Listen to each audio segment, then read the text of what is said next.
Nanda Shri Advaita Gadadhar Srivasari Gaura Bhakta Vrinda Hare Krishna Krishna Krishna Hare Hare Hare Rama Rama Rama Hare Hare Hare Krishna Krishna Krishna Hare Hare Hare Rama, Rama Rama, Hare Hare. Srila Prabhupada ki jai.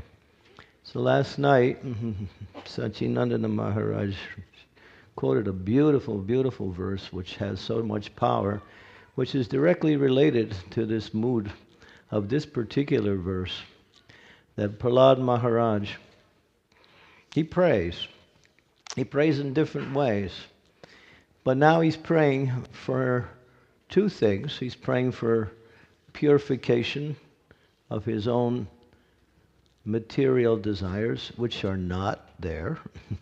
But he's teaching us that as conditioned souls, this is the mood. That even though we make an effort to overcome our material desires in the force of our devotional practice, still we need mercy. And that mercy comes by sincere prayer. Sincerely praying to the Lord. My dear Lord, somehow or other, I've left you. I've fallen into this material world of birth and death. I'm on the other side of the Vaitarani River. You're on the side of freedom from birth and death. Please take me. And also all the other conditioned souls who are suffering in this material world. So that was a beautiful prayer that was said last night by Maharaj. I'd like to repeat that prayer again, if I can. If it's all right? Can we? But I'd like to do it in unison with all the devotees. Okay. Om Namo Bhagavate Vas. I'll say it and then you repeat. Om Namo Bhagavate Vasu. Om Namo Bhagavate Narasimhaya. Namas Teja Tejase Avir Bhava Brajanaka Brajadamstra Kamasayan Radaya Tamo Grasa Om Swaha Amayam Atmani Bhuyasta Om Shram Sri Nrsimha Bhagavan Ke Jai. Powerful prayer, really, really. Directly, he's praying for, please, my attachments to the material world are so deep. Whatever I do in this world, I'm always looking for some kind of material reciprocation, some kind of material benefit. It's not true, but he's speaking for all of us because he knows the mind of the conditioned souls. And therefore he prays. So we can understand how important it is in order to achieve the goal of life, which is happiness in service to the Supreme Personality of Godhead. We must take direct and, what we say, continuous shelter of the Supreme Lord. And the Shringadev, especially, is geared to give special mercy to the fallen conditioned souls. Srila Bhaktivinoda Thakur explains in his prayers, he's praying a little bit different. He wants to go to Vrindavan. He wants to free the path on the way to Vrindavan get rid of all the material obstacles. So he's praying like that. So what is he praying for? He prays for three things. One, as Prahlad Maharaj prays, we have so many attachments in this world.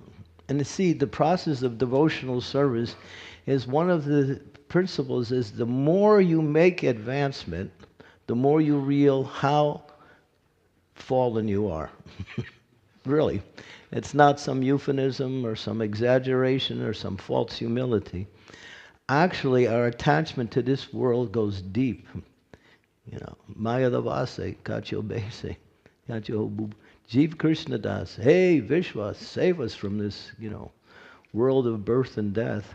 And we've been here for so many, and we say, as Prabhupada would say, countless lifetimes, trying to find happiness where there is no happiness. It's simply a struggle, uselessly. And now here's the chance. So Bhaktivinoda Thakur prays, please remove those attachments that are keeping me from making my path to Vrindavan successful. I want to take shelter of Radha and Krishna in Vrindavan and be in the mood of the Vrindavan Vasis. That's his mood. So he prays like that. But he also prays for two more things, which are also inclusive in his prayers. He's praying, this material world is full of illusion. It's called Maya. What is Maya? Maya means that which is not. What you see and what you perceive in what you see, as far as what you think you can get out of it, it's just not there.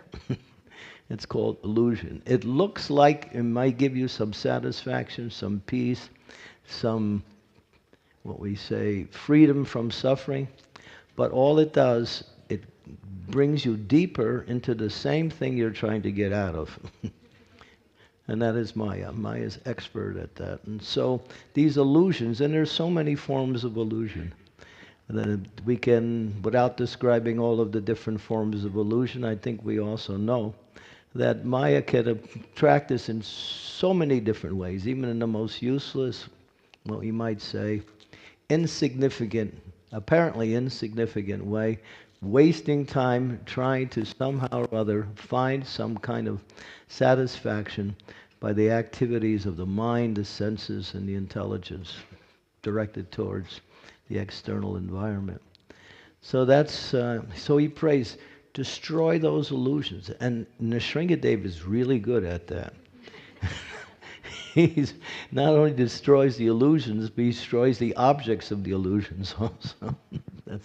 Nrsingadev is very, very merciful. Prabhupada says we worship Nrsingadev in the mood of the supreme loving Father. He's the Father of all living entities, and he sees all of us as his, when we dependent children. So in that mood of prayer, he helps us to get free from this idea in our perception of how we interact with the experience, the external energy. Get free that, hey, what I see looks nice, but there's nothing there. It's not what I'm looking for. I'm looking for something that is not part of this desire to temporarily fulfill my need for sense enjoyment. And the last thing is he frees them from dangers. Material world, padam padam ya vipadam. This world is a dangerous place. At any time, at any moment, Prabhupada was using an example. Here we are in a very nice park. He was in Denver, Colorado. And we're walking along, we're seeing so many nice trees and so many nice shrubberies, and the sun is out, everything appears to be nice. He said, but any moment, this whole thing could change. And there'll be fire here, and then the whole atmosphere becomes horrible. So this is the material world. We see that too. I'll tell you a story. You like stories? This is a true story. This is a story that I was personally involved with. And it's kind of a sad story. It's not really something that we should celebrate, but there's a very strong lesson in it. We were preaching in Mumbai with the devotees from Radha Gopinath Temple, and we had a program in one of the universities there. It was a medical university. So we had arranged regular programs for the students, and after some time we had a large group of students coming regularly. And they were also visiting the temple. So the program was quite successful in bringing people in and also moving them farther along the path. So one of the most outstanding students in the group, who seemed to be very enthusiastic for Krishna consciousness, he was in his last year of medical college. And so he said to all of his colleagues and us, I'm not coming to any more programs. I want to spend all my time studying, and I want to graduate top in my class. So I'll be back. Mark my word, I'll be back at the end when I graduate. So his fellow students were thinking, I don't think this is a very intelligent decision he'd make. But he did it, stopped everything, stopped going to the program, stopped chanting, and then it's just fully on, expending as much time as he could to learn the lessons that he needed to learn to graduate. And after a few months, when graduation came, he graduated top in the class. Got all awards, honors. He was outstanding as a student. So now, his friends said to him, who were coming, they said, all right, come back. The devotees are here. They're waiting for you to join the programs. He said, yeah, that's nice, but there's a party tonight in my honor. So I'm going to the party. So nobody could convince him otherwise. So he went to the party. And now he's a medical student. He's 23 years old. He has no medical history of anything. He's in the party. He's dancing. And he has a heart attack and drops dead in the middle of the dance. I mean, we felt really, really like we had failed in trying to help him. But what it did, it caused his fellow students to get really serious. Really serious. So they started coming to the temple more, buying the books. And so, but this was indicating how this material world works. At any time, even in the best situation, things can be turned in the opposite way. I think devotees and others may have had experiences in life where all of a sudden something changes and the darkness comes in the form of difficulties or struggles or even threatenings of one's own existence. So Lord Nrsingadev blocks that. He helps us to get free from that by preventing material dangers to attack us.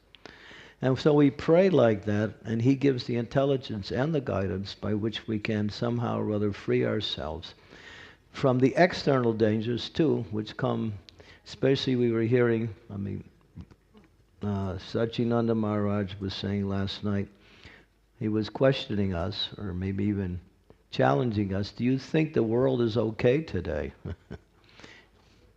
We can see, and we don't need to read the newspapers, or we hear them from different sources, how things all around the world are falling apart on all levels. And wars looming all over the horizon, and it's even happening right now. So it's a very precarious situation in the world. And so that means that the dangers are only increasing. But for a devotee is abhayam. Abhayam means fearless. Devotees have no fear. Why? They take shelter. The example is Prahlad Maharaj. His father tried to kill him in so many ways. I mean, Prabhupada would say, just see the tortures that his father imposed upon him. And still, even a hair on his body was not disturbed. You might think, is that some, exaggeration or something? No, it's not. This is the mercy and also the supreme power of the Supreme Personality of God. He can give complete protection in any and every situation. And we have many examples. Maybe some of us have been in difficult situations. And somehow or other, by the mercy of the Lord, everything turned out differently. So this is the mercy of the Lord. He protects us against dangers so we can execute our devotional service free from all of these impediments, these obstacles which come upon us. That way we can focus nicely on our Krishna consciousness. So Lord Nrsingadev he is the feature of Kali Yuga to clear the path for Lord Chaitanya's Sankirtan movement by ridding the world of the inauspicious elements in the form of demoniac forces in this world, and at the same time giving protection to his devotees. But that's not why we love him. We love him because he's the Supreme Lord, because he's the object of our love. And therefore we worship him not because he protects us, he'll do that, or not because he destroys illusions, that's his mercy, but because he is such a desirable, loving object. He's so beautiful. My mother, I'll just talk a little bit about my mother. I grew up, we always had cats in the house. My mother liked cats. She, don't give me a dog, give me a cat. So there was one cat, and then that cat would outlive its existence, and she would have another cat. So when I joined, I was carrying pictures of Lord Nrsingadev with me. So my mother liked cats, so I thought, okay. Maybe she'll, appreciate this one. So I handed her a picture of Lord Nrsingadev from Mayapur, Ugra Nrsinga. And she's looking at him, and she says, "Oh, he's very cute." I don't think anyone has ever called Nrsingadev cute. But there's a certain vision there that I cannot understand, but anyway. So that was, and then I looked at it and I said, yeah, he's pretty good looking, yeah. Not for the demons, but for the devotees, he's a lovable object. So he's very merciful, very kind, and very, very available, especially in this age of Kali, because in this age, Kalir dosha nidhi raja nasti eko mahagun, kirtanaiva krishnasya mukta sangam pradam. There's so many dangers. But if we chant Sri Nrsinga, Jai Nrsinga, Jai Jai Sri Nrsinga, Palada Desha, Jaya Padma, Mukha Padma, Bringa, Ugram Viryam Mahavishnu, Jwalantam Sarvato Mukham Nrsinga Vishinam Bhadram, Mityam Mityam Namamyaham. This pleases the Lord very much. And when we offer sincere prayers to the Lord, we take shelter of his lotus feet, which are full of mercy and complete protection, so we can execute our devotional service free from any impediments. So thank you very much for all coming and this wonderful festival. We want to thank the devotees who organized this festival. So far it has been, I don't know what the adjective was, but it has been amazingly wonderful. So thank you very much for taking part in this wonderful festival, to glorify the Supreme Personality of Godhead and to associate with each other in devotional service. Hare Krishna. Srila Prabhupada ki jai. After this class, I changed my mind. I want to join the sadhus. Thank you very much, Maharaj. It's like a transcendental panel discussion. You also changed my mind. I was going to go over there.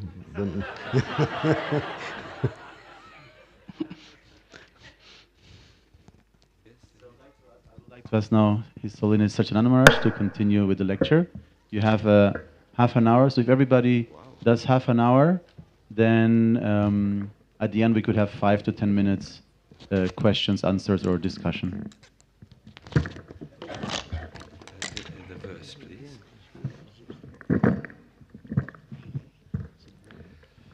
Namo, please join me. Namo Vishnu Padaya Krishna Prasthaya Bhutale Srimate Bhakti Vedanta Swami Niti Namine Namaste Saraswati Deve Gauravani Pacharine Nirvishesha Shunyavadi Paskatyare Satarine Jai Sri Krishna Chaitanya Prabhu Nityananda Shri Advaita Garadha Shiva Sarigo Bhaktavinda Hare Krishna Krishna Krishna Hare Hare Hare Rama Rama Rama Hare Hare. Hare Krishna. My dear devotees, can I request you to move a little bit forward, because I see in the back more devotees arriving.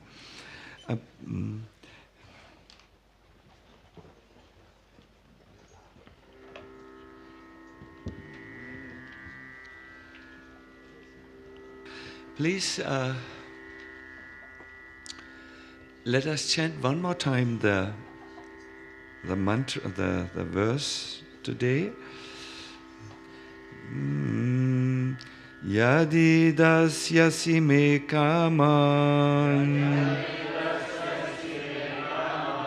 varangstvam varadashaba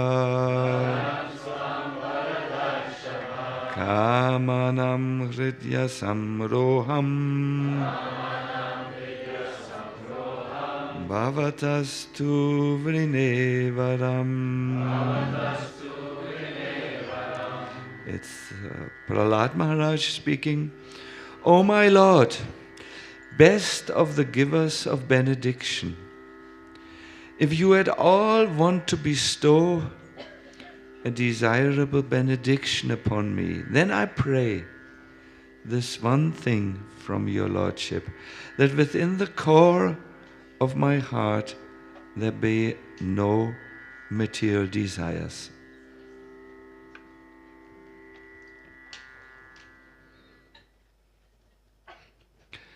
We can see a polarity between Prahlad Maharaj on the one hand and his father Hiranyakashipu on the other hand. Prahlad is so pure, and still he requests more purification, and Hiranyakashipu is so impure. He is interested in gold and in fine bedding and everything you can do for sense gratification on these highly developed demon beds. So full of material desires. It's now very interesting. In this situation, the Lord appears in a most surprising way. If we look a little bit into world literature, I remember the times when I was reading like anything, very young. There is the book Moby Dick. Have you heard? Yeah.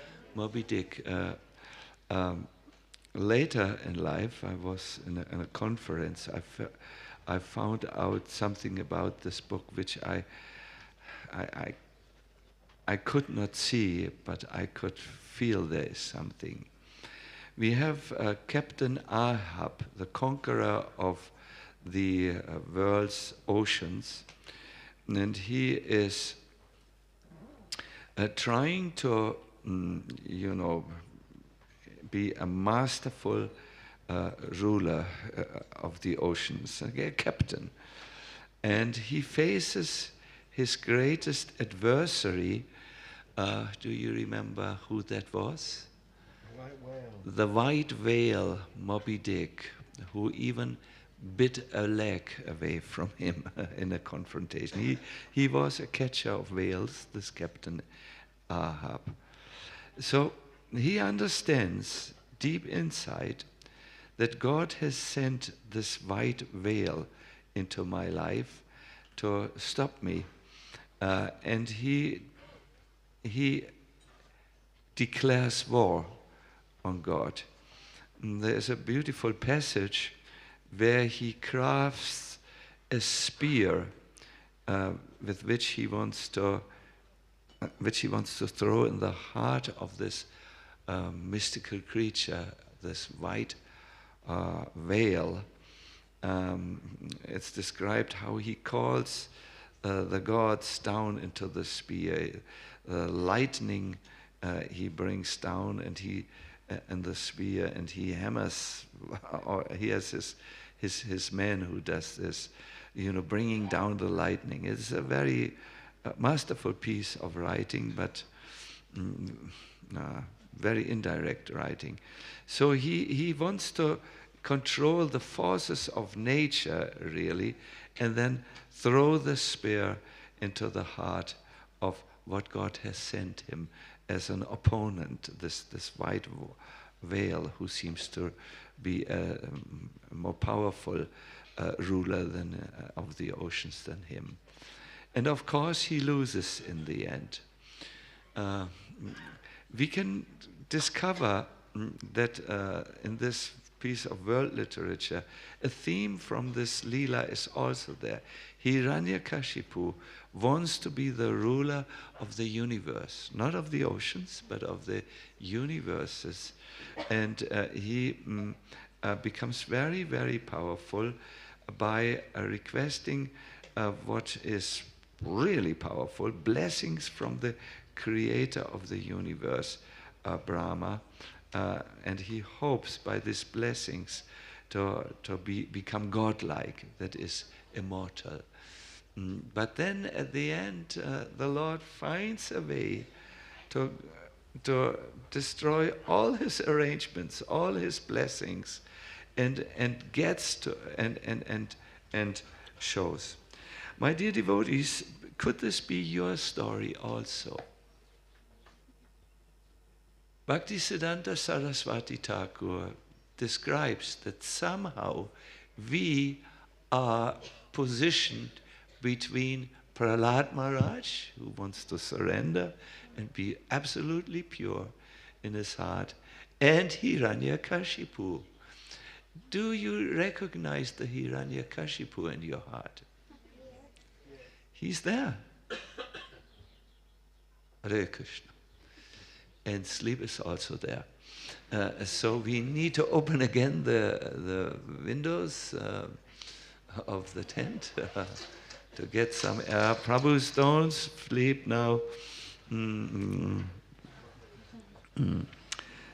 So we are positioned, we have these tendencies which are described in world literature and which are described, of course, in the oldest known records, the Shastras. We make arrangements also. We have insurances. I have a car insurance. For the ashram, there is also some type of insurance. I don't know what others did it, but I requested them to do. I have a health insurance, but unless I become Prahlad-like and surrender to the Lord, all these arrangements won't be able to help. I need to learn as an individual to take shelter under Lord Nrsimhadev. So I would like to highlight one aspect of Lord Nrsimhadev to you by chanting a beautiful mantra for you. We have our little... it's the last mantra of a kavacha, a protection shield, or a request for blessings, the Nrsimha Kavacha. Who of you is familiar with the Nrsimha Kavacha Stotra from the Brahmanda Purana? Can I see a few, only a few? There is a last verse. Gajantam gajantam nijabhuta patalang spotayantam hantantam rubyantam tapayantam divibhuviditiyam Chepayantam Chipantam Krandantam Roshayantam Dishi Dishi Satatam Samharantam Barantam Vikshantam Punayantam Karanikara Shataya Divya Singham Namami. Please join me. Divya Singham Namami.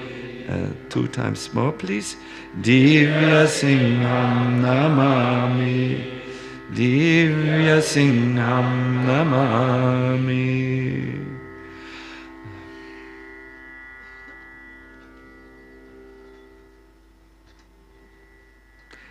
It describes Lord Nrsimhadev in his Ugra aspect, which for some reason the mother found very attractive of Candramauli Maharaj.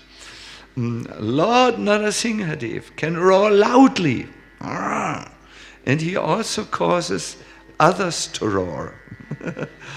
Please tell this to, is your mother still with us?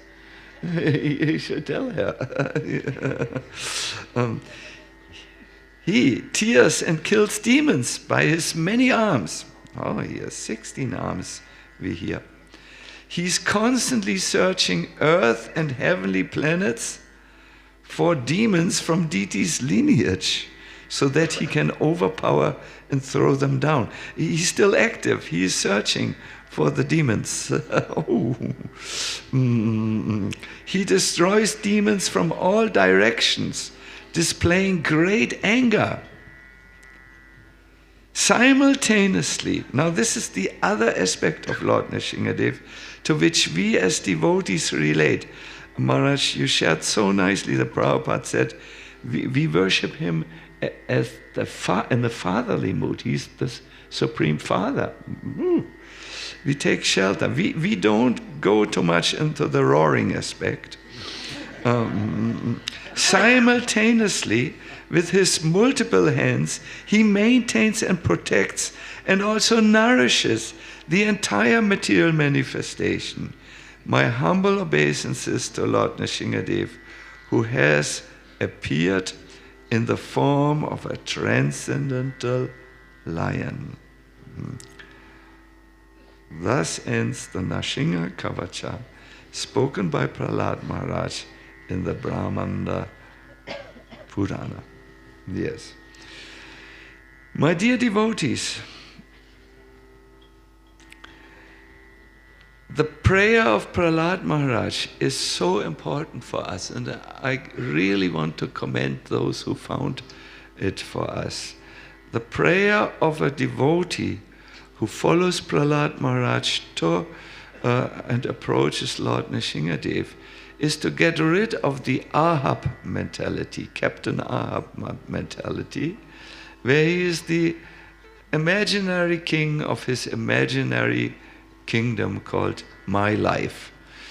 The mentality of Prahlad Maharaj is opposed to Hiranyakashipu, who has made all arrangements to protect this imaginary kingdom. He goes directly to the Lord and takes shelter and asks him, please, my dear Lord, if there are, there are material desires in our case, please take these Hiranyakashipu and Ahab mentalities out of my heart. Please do this surgery with your nails. Hare Krishna.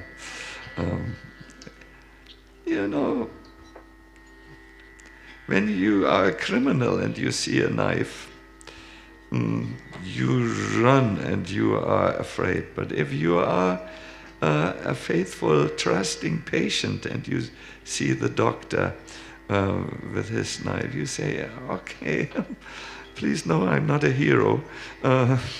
Give me perhaps some anesthesia, but then take out what this growth in my life, this cancerous growth of material desire, and so on. I trust you. So good. I want to make another point. I have with me here a beautiful narration which highlights very certain aspects of the Narasimha Lila. And I think it's good to hear it. And on one Narasimha Caturdasi, I had the sound people, they had gotten from somewhere, I think from internet, the roar of a powerful lion. So when I saw my audience falling asleep, I gave the sign to the sound man, and he put it on maximum volume. Everyone was. Have you ever been close to a roaring lion? You have? Where? In the zoo or in real? Yes. I also went with Bhakti Maharaj in a car into, where the lions are there. And you have to go through two gates. One gate, and then when you have gone through it, they close the gate behind you. Because they don't want the lions to come out. Then you go through the second gate, but before you go, the guards say, never open your windows. They shouldn't smell you. Okay. So we went into the lion reservoir, and they were there, but they were so lazy. So I thought, this is the only time I meet a wild lion. Let me see him. So I brought the window down. My god brothers know that I'm sometimes a little foolish, and I took my cartels out to make a sound. Sound they were not. I knew they didn't know this sound. There is no Harinam Ruchi in a wild safari land. Maybe I have awoken the curiosity now of the devotees from the Harinam Ruchi event. So yes, there was a sound, and there was this smell like, I don't know, pizza smell or whatever I had eaten. And the lions heard and smelled. And two came and left the pride. Do you know the pride means the herd? And they came to the car. One positioned himself on the left side, the second on the right side, and they began to rock the car in order to to topple it, and then have their meal. So at that moment, of course, we had closed the window by now. But I looked into the eyes of the lion. There was a male lion and a female lion. On the right side, the male, on the left, the female. And my dear devotees, I have never ever looked at someone who looked that intense into my eyes. There was no negotiation. There was no conflict resolution. It was clear I was a meal. That was all. And then the others in the herd, the herd was a little away. These two had come to hunt us down. The big one, the leader of it, he gave his roar, encouraging the others. And it was a roar. By then, Krishna was merciful. We had a good car, and somehow we told the driver, "You have to get us out of here." And he gave full gas, and maybe they were a little shocked for a moment. I don't know, but we could drive clear of the lions, and I'm still alive, as you see. So I wanted to tell you this to wake the last sleeping member, because we like stories and then we don't sleep. But now stay awake, because now the whole reason for telling this comes. My dear devotees, our situation is serious. We are in serious danger. There is death looming around the corner. And if we keep these material desires, these Ahab or Hiranyakashipu tendencies in our heart, our situation will not be pleasant. We are in danger. Yes, it looks quite comfortable to maintain a few material desires, those things which we don't tell anyone in a public meeting about us. It looks comfortable to fake to be a devotee, because we get our recognition in this circle. But there is a secret story, a dark story, that keeps us in this material life, if it is not addressed and honestly looked upon. So let us take shelter in the intense roar of the Lord. I want to read to you now a Lila. This is very purifying. Suddenly, a very intense roar was heard, originating from within the pillar. It was a roar, the magnitude of which the demons had never heard in their lives. Their hearts began to pound intensely. Hiranyakashipu began to sweat profusely.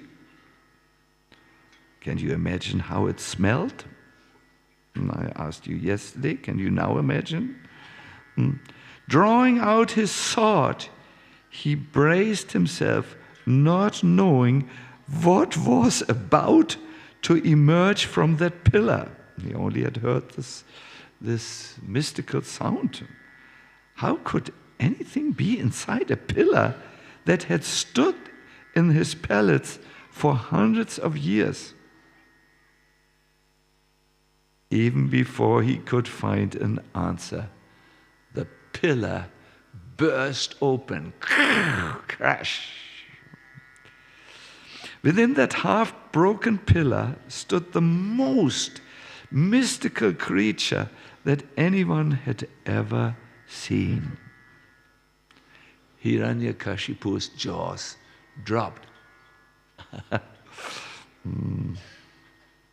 This wasn't definitely within the creation of Lord Brahma. This was a unique thing.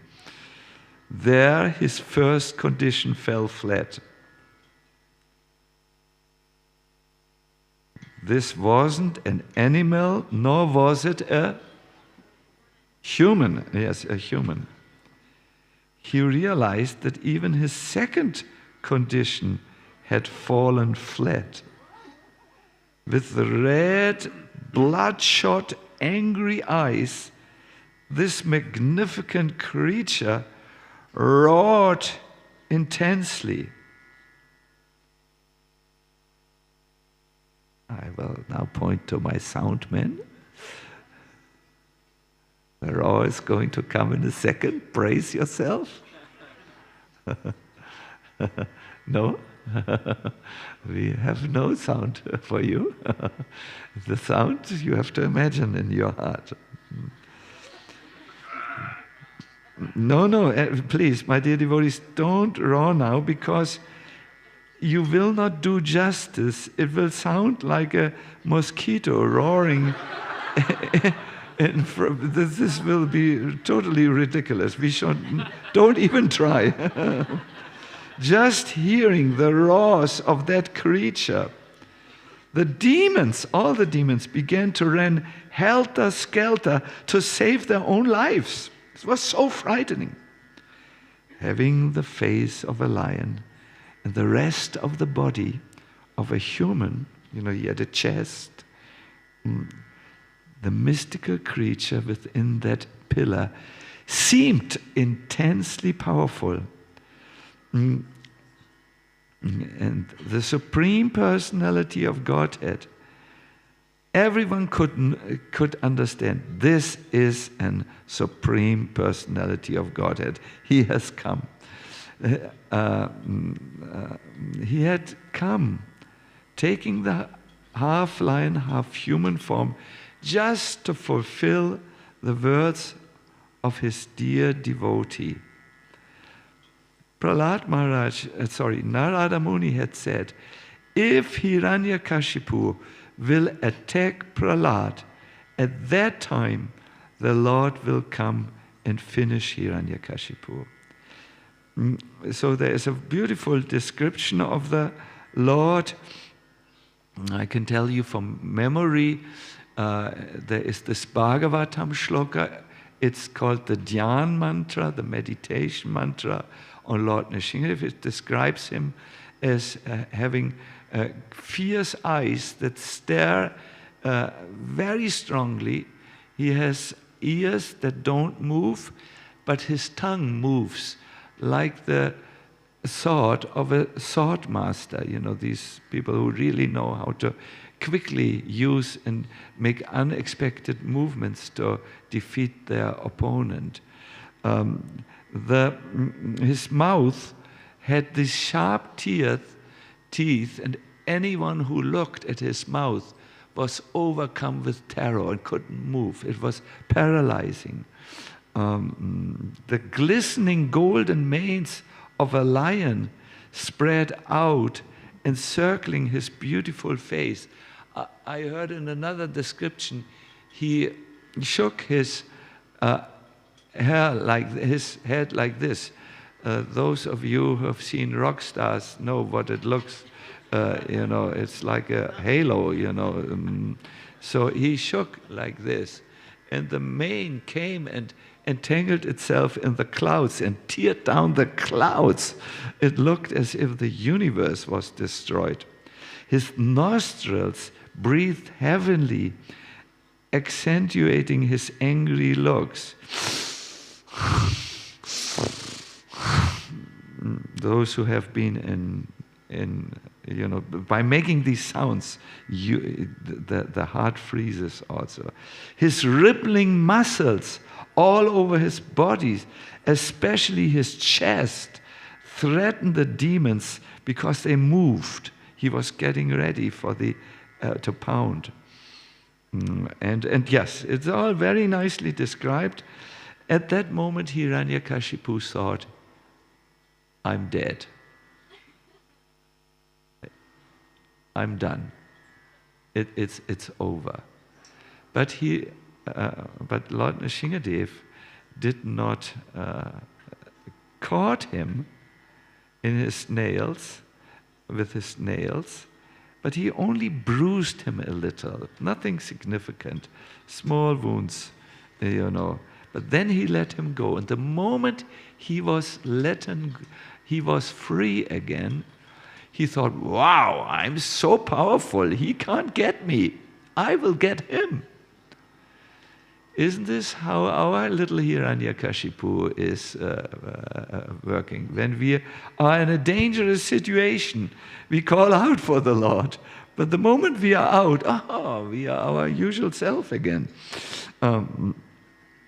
Yes, so it was going back and forth. But then Hiranyakashipu wondered, why doesn't he not finish me off? And then he noticed how Nrsimhadev changed the place of the fight. It was inside the palace. Now he moved towards the threshold. And then he knew, my God, this is all the plan. I have been blessed by Brahma to not be killed inside and outside. But he's now finding a way how to kill me. And he also noticed the sun was coming down Oh no, it's dusk time. It's neither the day nor the night. I have no protection. My insurance falls to the side. And it lies there, sloppy dead. All my insurances, which I have made, all my arrangements, don't work any longer. And then Lord Nrsingadev started to do his dance. And in the dance, this is how he's depicted. He used one leg and put it like this, and crouched down a little, put him on the lap, and finished him. Another narration is that he did it on the throne. There are various ways in which which the Lord performs his Leela from time to time. But yes, my dear devotees, what do you think about this project, asking the Lord to remove material desires from your heart, to remove your own little Hiranyakashipu from the heart? Please Mark, this is not a speculation. Our Bhaktisiddhanta Saraswati Thakur says, we are somewhere between Prahlad and Hiranyakashipu. What does he mean? He means these are tendencies in our heart. We are torn left and right. So please think about this and be honest to the Lord. He will find out how you really think.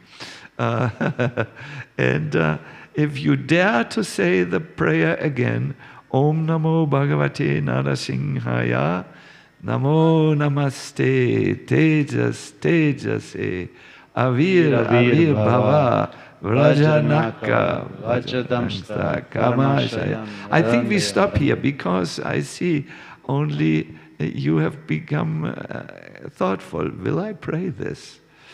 Will I really pray this? I mean, it might mean that my present life will collapse. Ooh.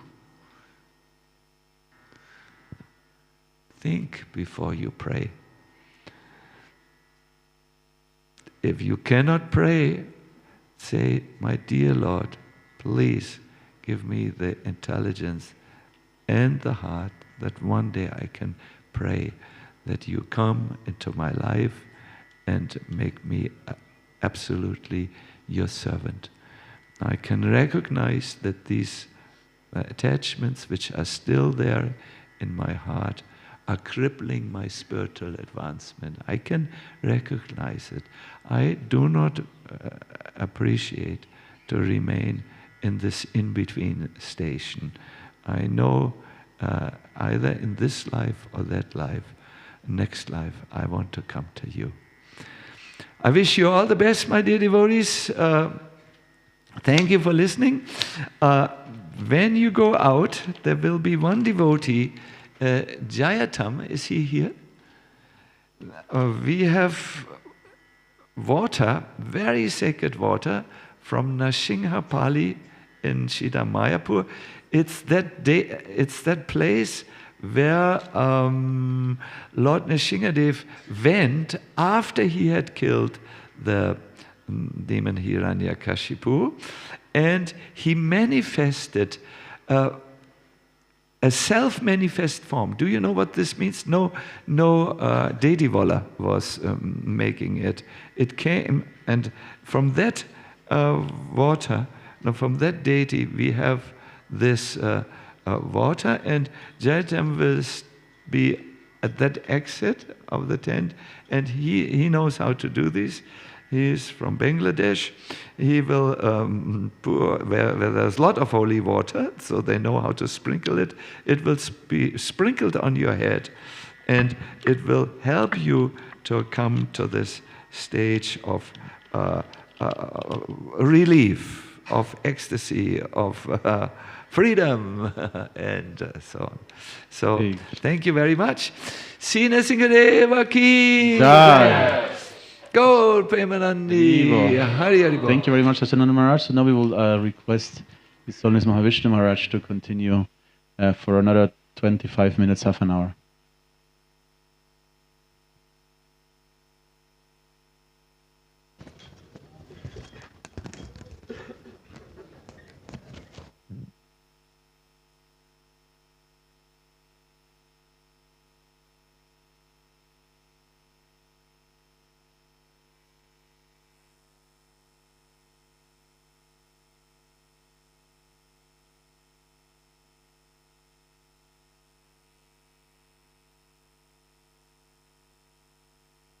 Hare Krishna.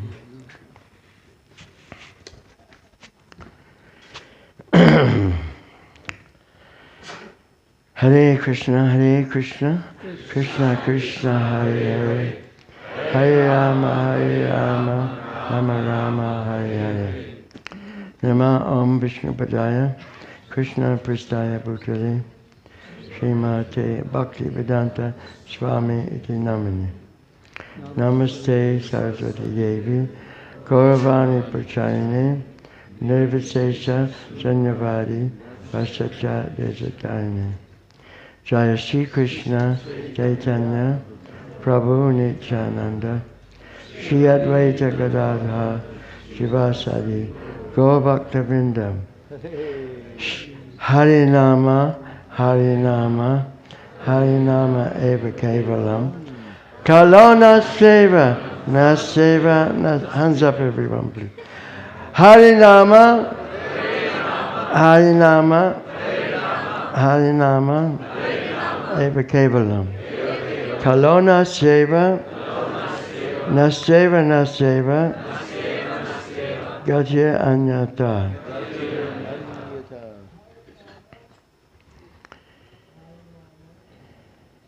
Shri Harinam Sankirtan ki, Maha Mantra ki.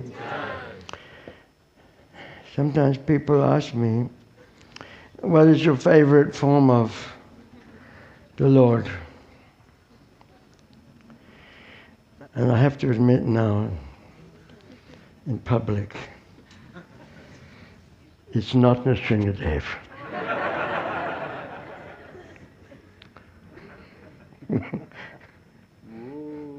It's on the back.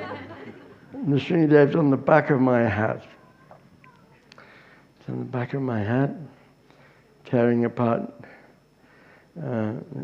Hiranyakashipu, and Prahlad is there, offering a garland.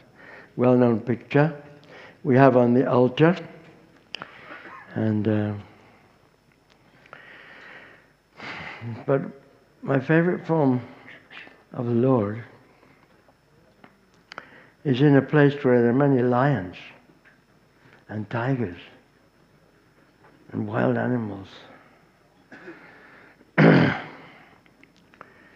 And one time I searched the internet for this Jarikanda Lila.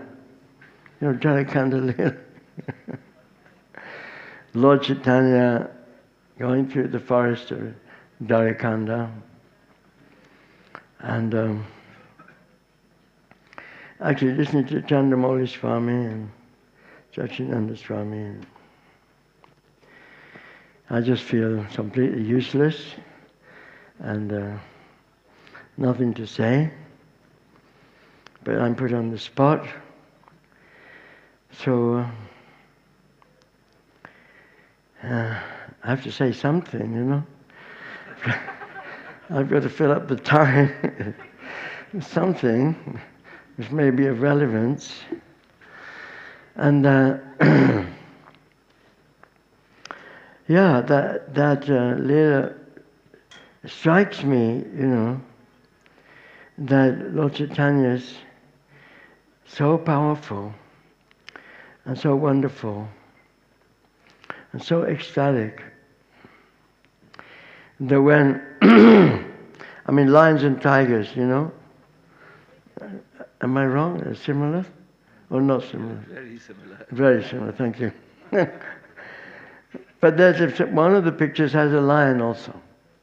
One of the pictures has a lion dancing. So Balabhadra was his servant, and they saw him walking along the forest path. I don't know, has anyone been to Dwarikanda? It was a huge forest, you know. He left Jagannath Puri on his way to Vrindavan and via Varanasi. And Govinda, I think, was carrying a water pot, and Balabhadra was his servant. And they saw these tigers, lions lying on the path.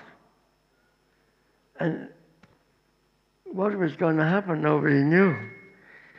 And he kicked the tiger, and he chanted, chant Hare Krishna. Hare Krishna. And the tiger leapt up and started to chant Hare Krishna. Hare Krishna. And I think, this is the greatest miracle in existence. I mean, I've never heard Saint Francis. I once saw a film of Saint Francis, He was running around and butterflies were attracted or something. I didn't see anything like this, I really think even the biologists who've done research, who can make animals dance and sing? And elephants also. Lord Chaitanya was saying his Gayatri in a pool. Actually, can I tell you a secret story?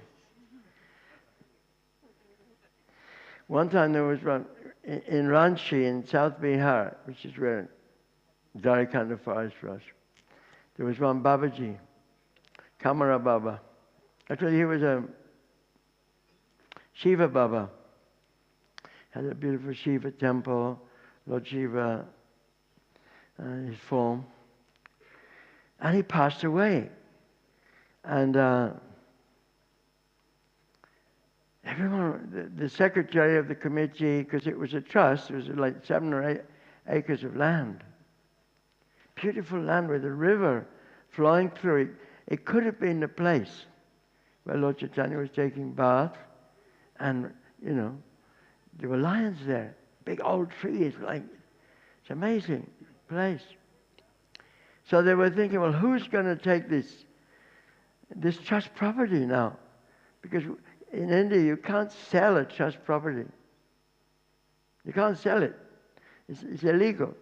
You have to give it to another trust, like Sai Baba, who else? Meditation center, this center, that center. Won't mention any names. And ISKCON also. So we were wondering who was going to take this property. So there was this trunk. And it was like this trunk, an Indian trunk, stainless, the zinc, There was a big lock on it, which hadn't been opened for I don't know. So they, looking for the key, they found the key. And let's see what's in the trunk. And they opened it up. And what was inside? This is a true story. This is a real story. A full set of Srila Prabhupada's Chaitanya Charitamrita. Wow. Yeah, this is true. He must have been given it when he was visiting at Kumbh Mela. He just kept it in the trunk. Who knows, he might have been reading it. We don't know. So then they thought, okay, let's give this property to ISKCON. Wow, yeah. So, this is, in my mind, the holy name. And, the holy name, I have to tell a personal story now. I don't know how long we've got. The first time I heard the holy name, because I was 100% demon. I'm not just, pretending. I was at the depth of degradation. You name it, I've done it, Standing on the street corner in Ladbroke Grove is a place where the dregs of, at that time, the late 60s, beginning of 70s, standing on the street corner, wondering what's going to happen next. Portobello Road. And it was very dark, it was misty, it was in the winter, and there was a railway bridge, very dark. And of course, in my heart, I was a little, Prabhupada says, there are many teeny Hiranyakashipus, and I was one of them. In Ishopanishad 11, Prabhupada says, teeny Hiranyakashipus. There are many teeny Hiranyakashipus. I was a modern artist. Teeny Hiranyakashipu. I thought I knew everything. So standing there just wondering what to do, standing on the corner wondering what to do, and college finished. I won't go into more details. I heard something.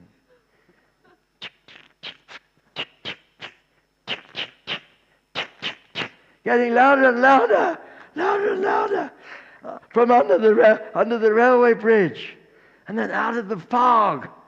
Oh no! Oh no! These figures with pink bed sheets on, and shaved heads, and bird stool on their face, and the hands in the air, dancing. Hare Krishna, Hare Krishna, Krishna Krishna, Hare Hare, Hare Rama, Hare Rama, Rama Rama, Hare. You know what I felt like? Vomiting. Let's get out of here. I just moved as fast as I could. There was the worst thing I'd ever seen him. Actually, what happened was that listen. They'd been dancing for 3 kilometers from Notting Hill Gate to Portobello Road, and they were sweating and very hot. It was Tribhuvannath and the other devotees. And exactly at that time, the sun shone out and spotlighted them. It's like a horror movie. There's like the cold winter air and the vapor, it's like I had to run, But something happened. Something happened, in my heart. I didn't even know it. But something had happened in my heart. And a little bit later, I thought I was Lord Buddha.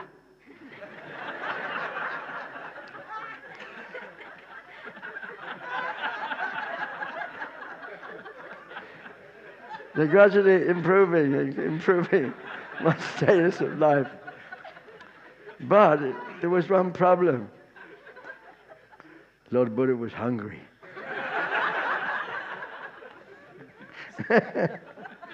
So somebody told me, if you want a free meal, go to the Radha Krishna Temple in London, near the British Museum.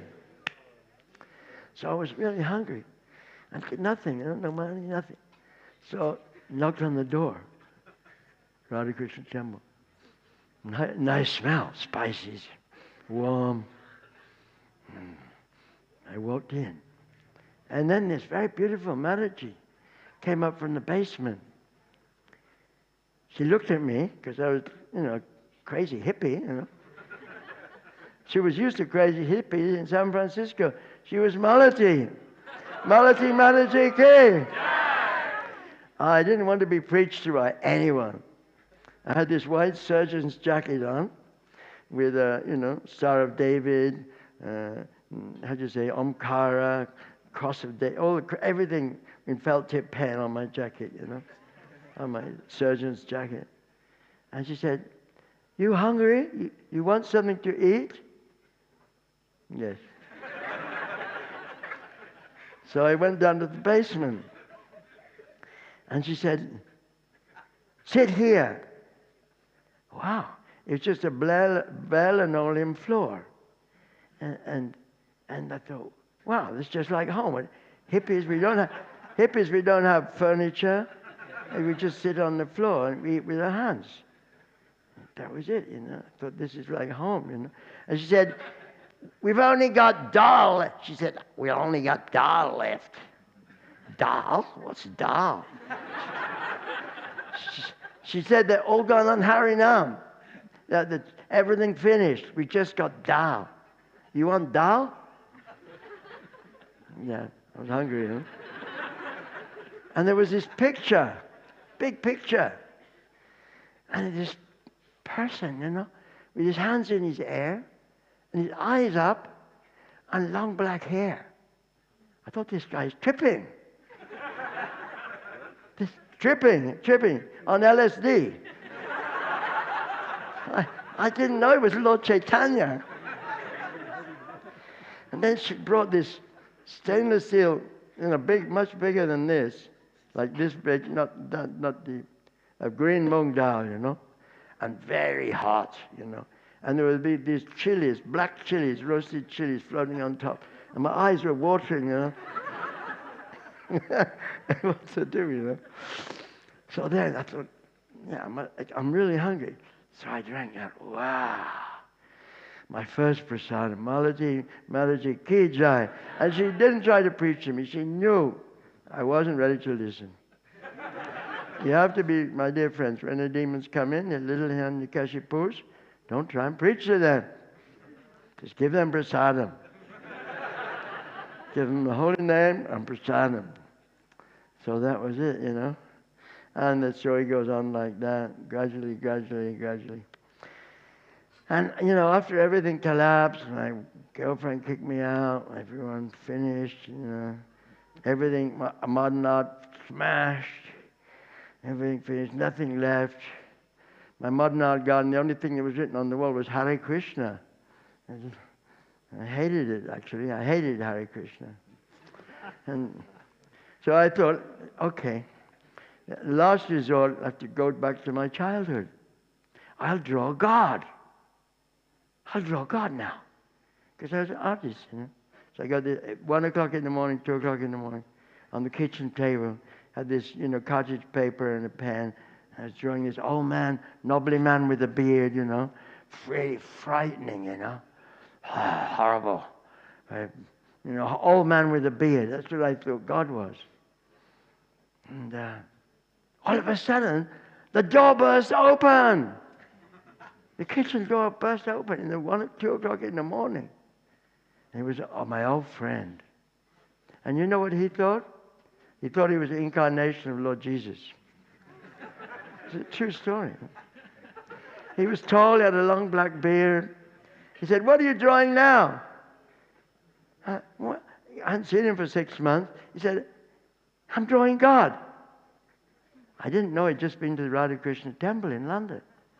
I stayed there a week and been listening to classes. I didn't know that. So he said, "That's not God. That's not God. God is very sweet. He has a smile. He's very young. He has beautiful eyes, lotus eyes. He has beautiful black locks." I didn't want to hear it. It was a demon, So I tried something else. Because, he thought I was his disciple. He thought I was doubting Thomas from, Krishna, one of the disciples of Jesus, doubting Thomas. So then he said, he took out from his photograph from his pocket. He said, "Here is your eternal spiritual master." He banged it on the table.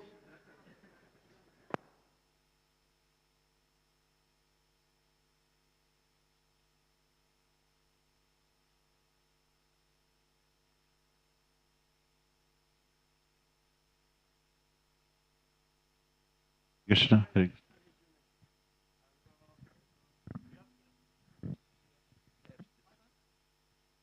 Only 2 minutes, okay.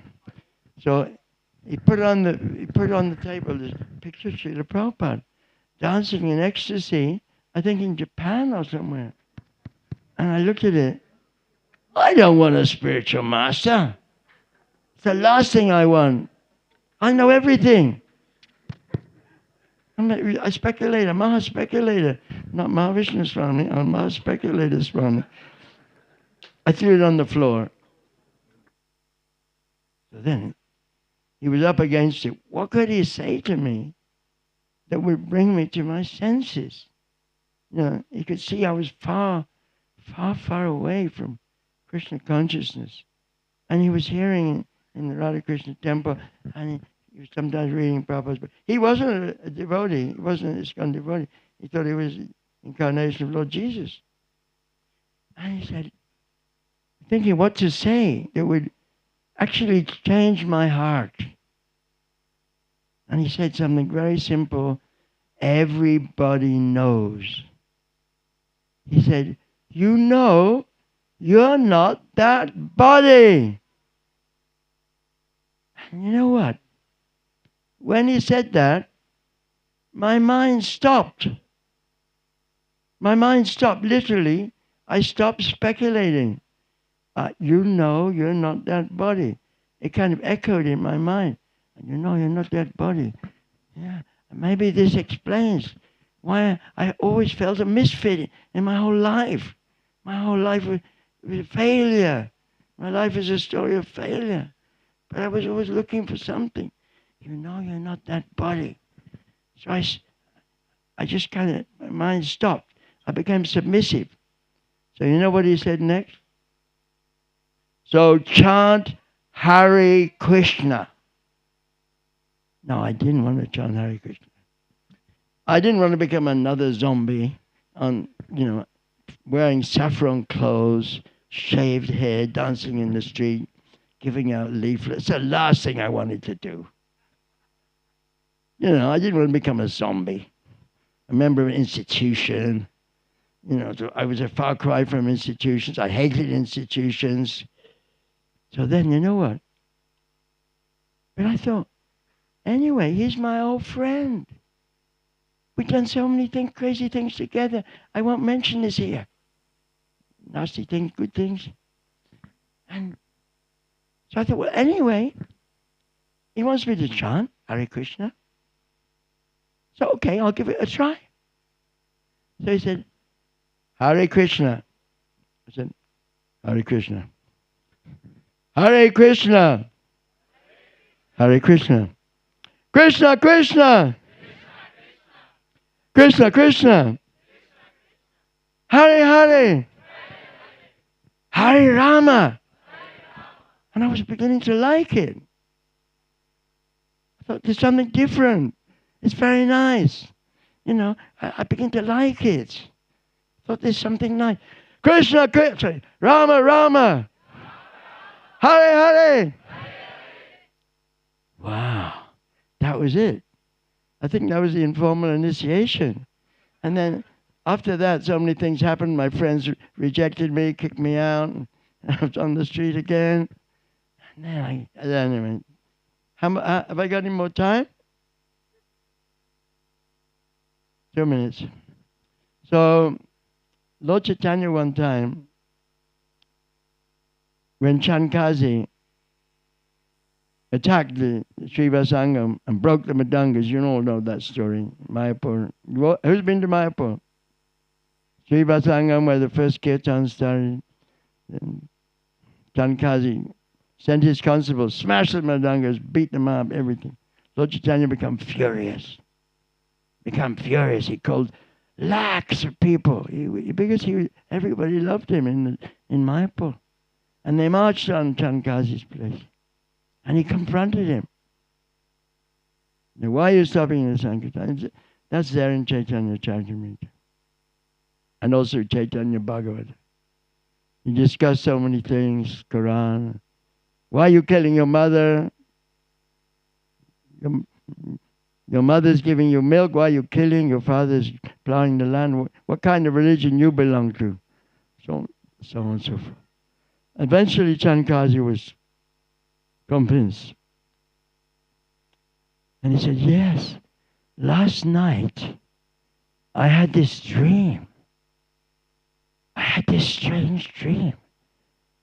And a big lion, a man lion, was on my chest. And he was scratching at my chest. And he opened his kurta, and there were scratch marks were there. Narasimha Bhagavan ki! Srila Prabhupada ki! And he promised, from now on we'll never stop the Sankirtan movement of Lord Chaitanya. Lord Chaitanya, Sankirtan, Maha Yajna ki! Harinam Sankirtan ki! Srila Prabhupada ki! Go Premanande! This is just a shortened version, so next time I'll tell you more. Thank you, Haribol.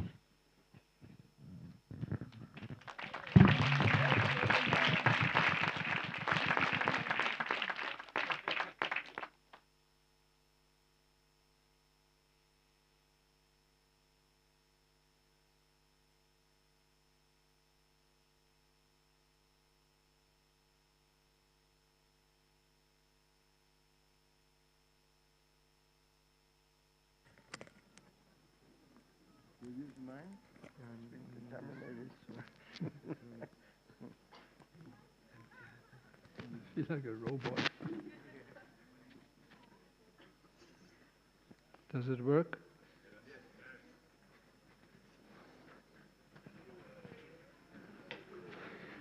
I wanted to show you first how beautiful Lord Krishna is.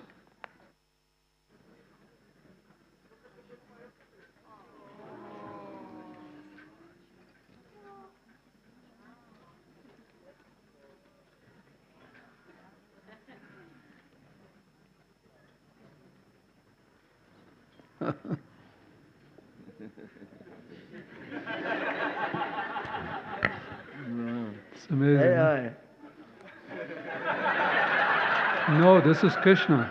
It's AI Krishna. I have more, but we don't have a screen. Next time you should arrange a screen. I have so many beautiful things. You have no Sringadev too? Not yet. Next year it will come. Yeah, first we heard so many wonderful stories and philosophical explanations.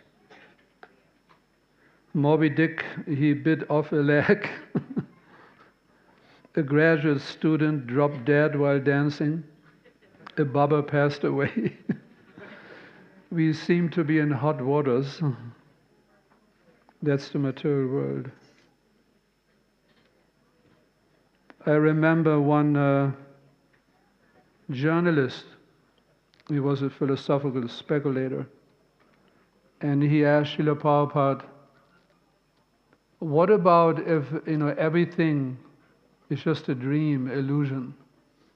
That your Krishna is just a dream, just illusion. And Srila Prabhupada replied, at least our dream is better than yours.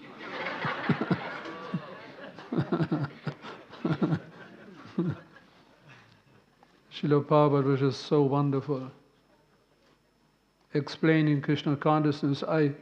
Just recently I noticed some photographs with Srila Prabhupada during the morning walk in Paris. And I was also there on the picture, and I always made notes. I always had a little notepad and making notes. Because I thought, I cannot miss even one word that Srila Prabhupada spoke. He explained Krishna consciousness in such a precise, perfect way. I always wanted to capture every word, not paraphrase even. So this was Srila Prabhupada. He gave the entire world Lord Krishna and also Lord Nrsimhadev. And I just wanted to mention a few things. Oh yeah, about the lion, roaring of the lion.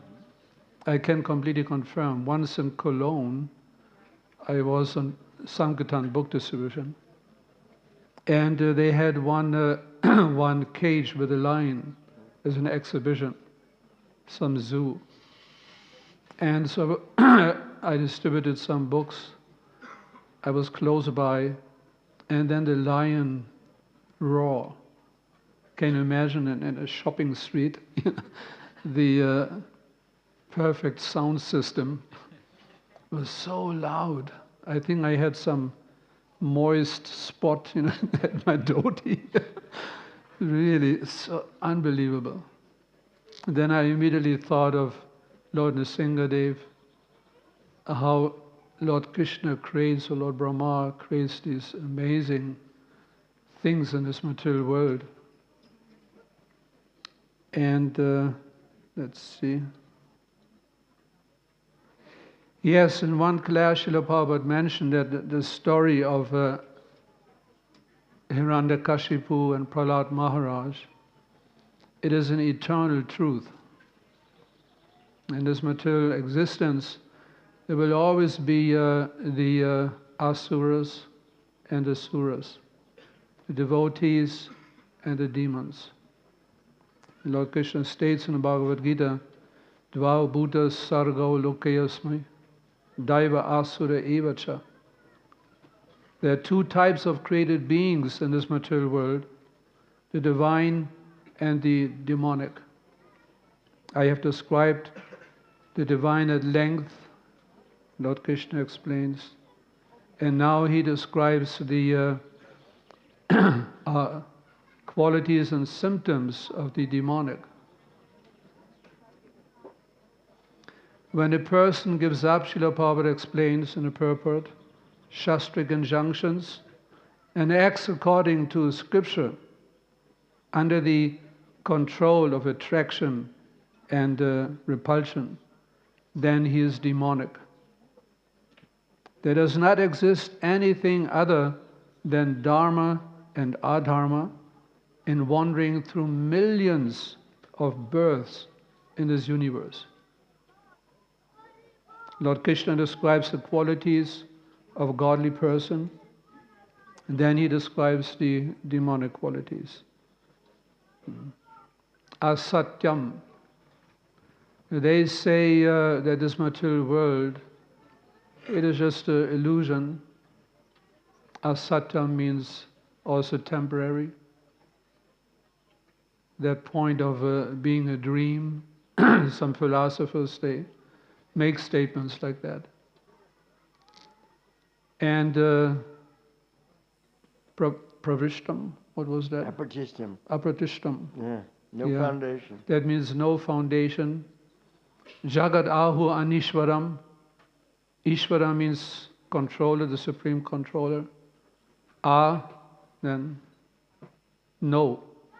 No controller in this world. And unfortunately, modern science, materialistic science, that goes exactly in this direction, trying to convince people there's no one in control of this universe, of this world. It's just somehow the universe exists, the planetary systems are there, planets are somehow floating out of space, somehow.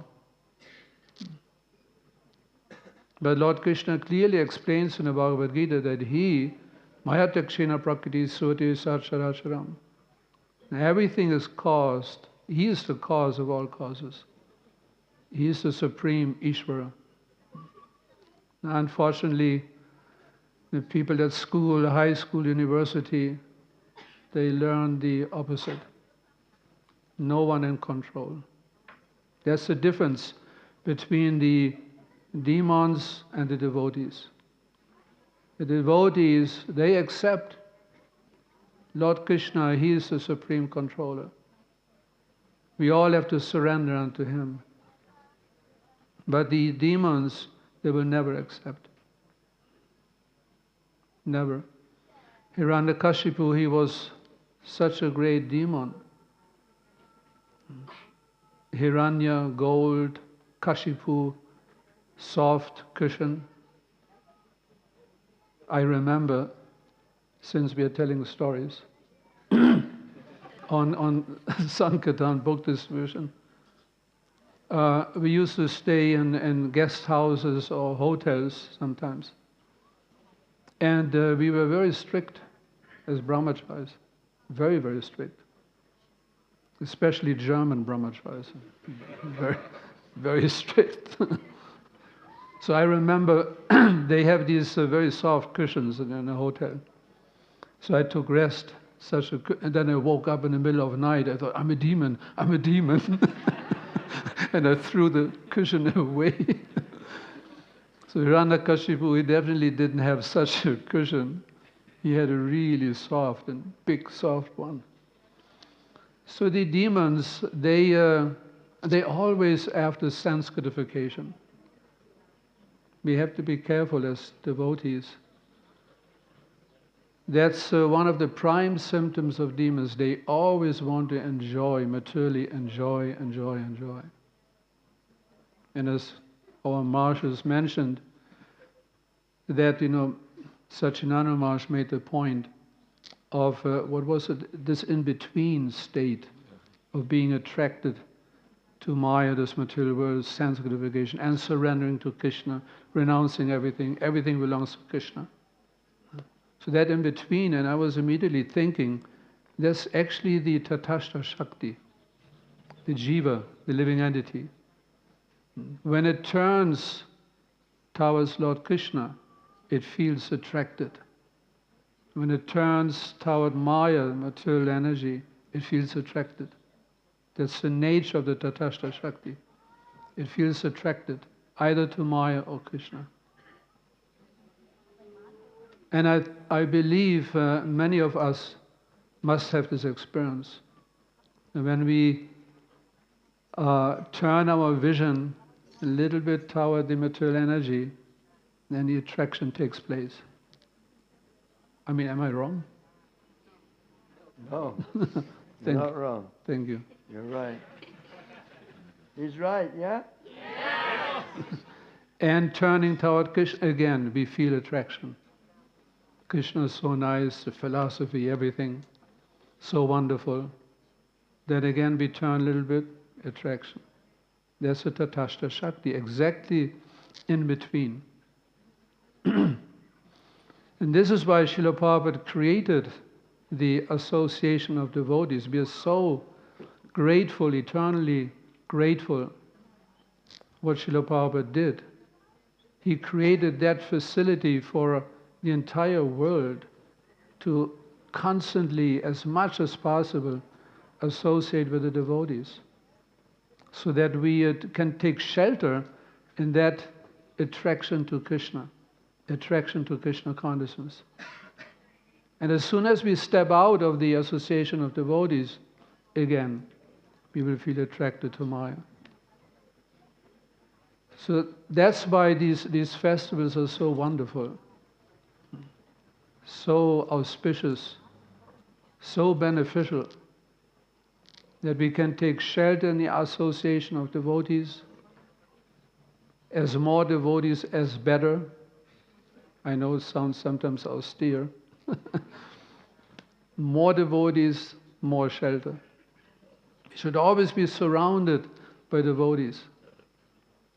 Chant together, hear about Krishna, and cultivate our attraction to Krishna. And as Krishna promises in the Bhagavad Gita, when that crucial moment will arrive, sooner or later, that we have to leave this world, if we somehow manage to think of Krishna, we will go to Krishna. Thank you very much. Well spoken. Shri Palati Singadeva ki jai, Shri Prabhupada ki jai, Gaur Premanande, Hari Hari Bol.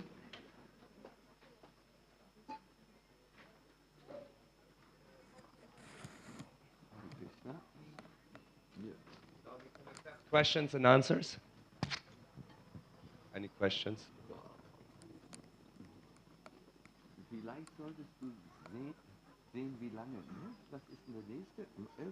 Yeah, after question and answers, we will have Parivita Prabhu's dramatical reading of the Narasimha Lila. Very beautiful. Perhaps we should go directly to the dramatic. Then we go to the dramatic reading. Thank you very much. I think so too. There is now Parivita Prabhu's reenactment. Where? I think here, no? Yeah, here on the stage. Thank you very much. His Holiness Sacinandana Maharaj ki jai. His Holiness Bhakti Vaibhava Maharaj ki jai. His Holiness Mahavishna Maharaj ki jai. His Holiness Candramauli Maharaj ki jai. Go Premanande. And after the dramatical reading, we will have Abhishek starting at 11 o'clock in the temple. Hare Krishna. I just saw Lord Rama. Oh,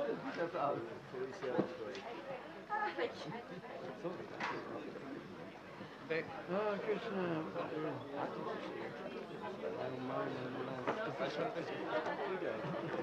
Whatever you did, did you do Eingaben? In fact, it was unpredictable. Es unpredictable. Nochmal versuchen. Aber ich habe es geschafft, schöpfen zu lesen. Wir haben zum Beispiel Bhakti Siddhantas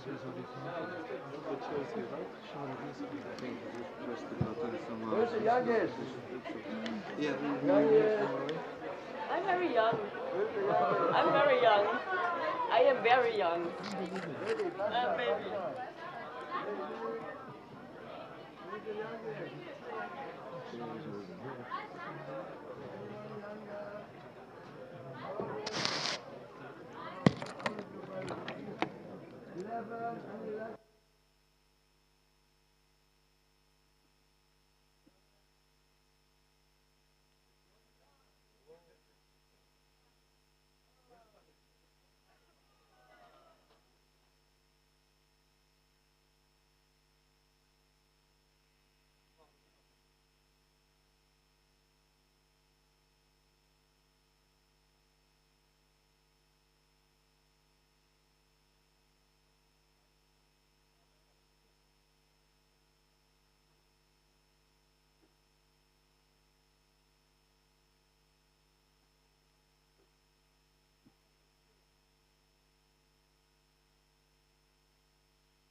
Yeah,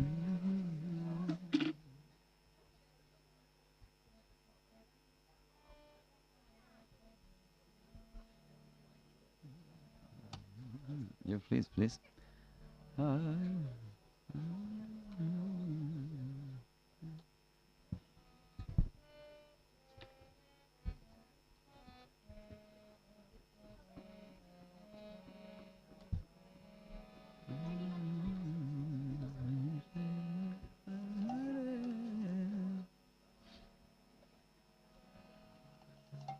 Hare Krishna, Hare Krishna,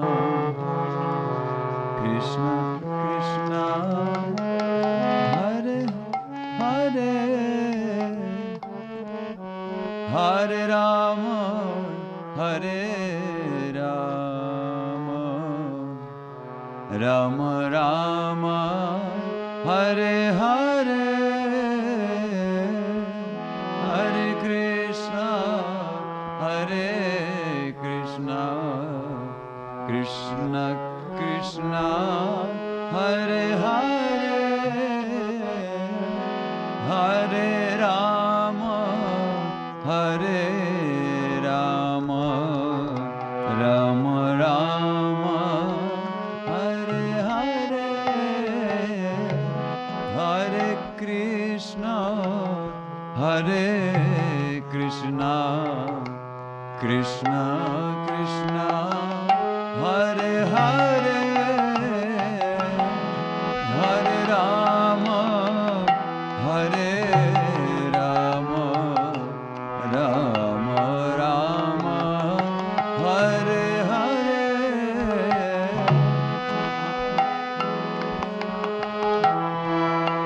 Krishna,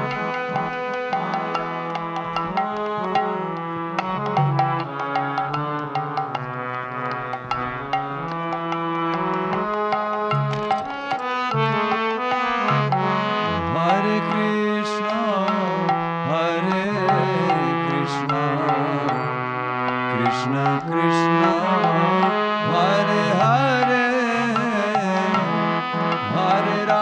Rama, Hare Rama,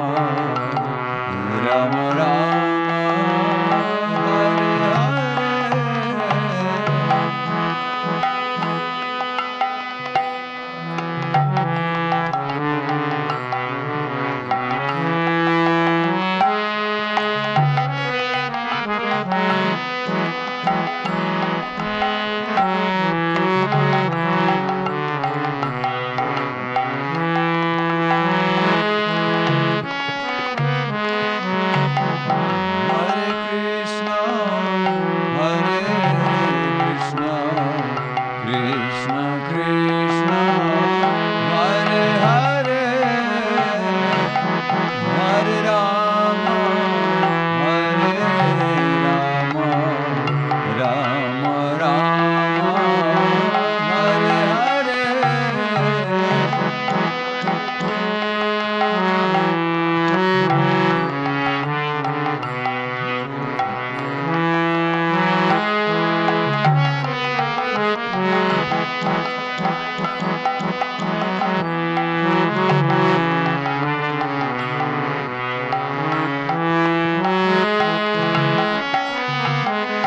Hare Krishna, Hare Krishna, Krishna Krishna, Hare Hare,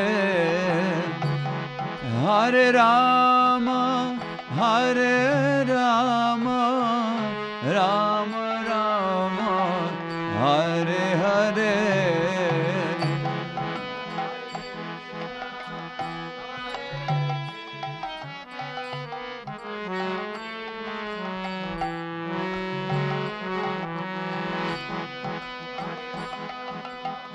Hare Rama, Rama Rama, Hare Hare, Hare Krishna, Hare Krishna, Krishna Krishna, Hare Hare.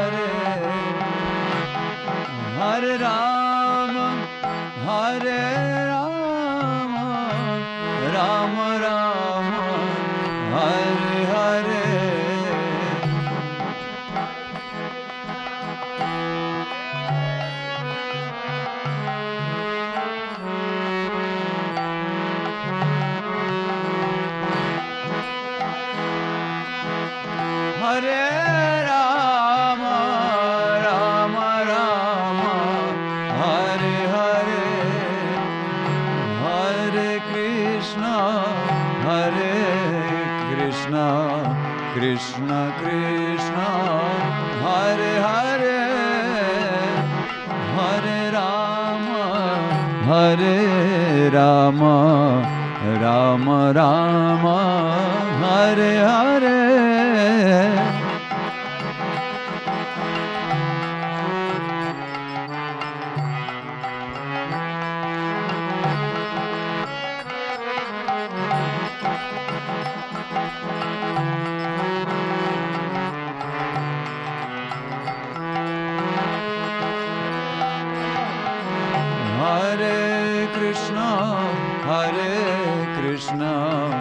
Krishna Krishna, Hare Hare, Hare Rama, Hare Rama, Rama Rama, Hare Hare.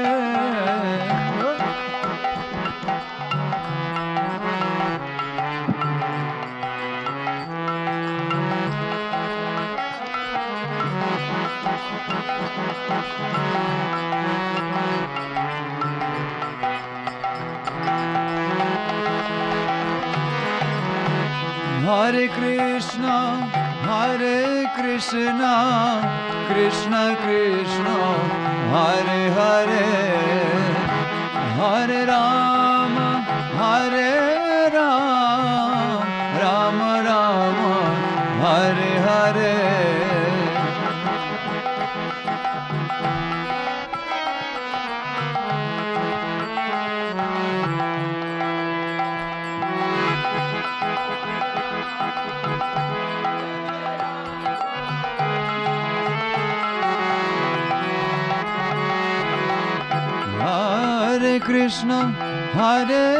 Krishna, Krishna Krishna, Hare Hare, Hare Rama, Hare Rama, Rama Rama, Hare Hare.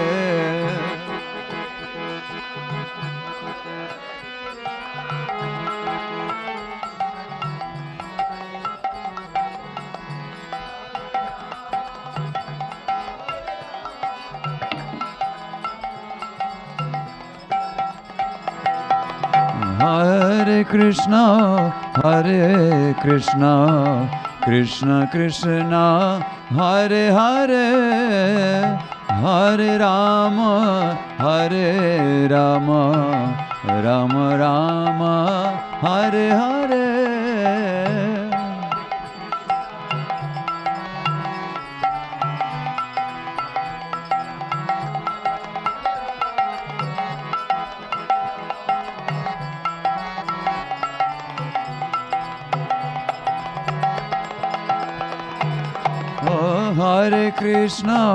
Hare Krishna, Krishna Krishna, Hare Hare, Hare Rama, Hare Rama, Rama Rama, Hare Hare.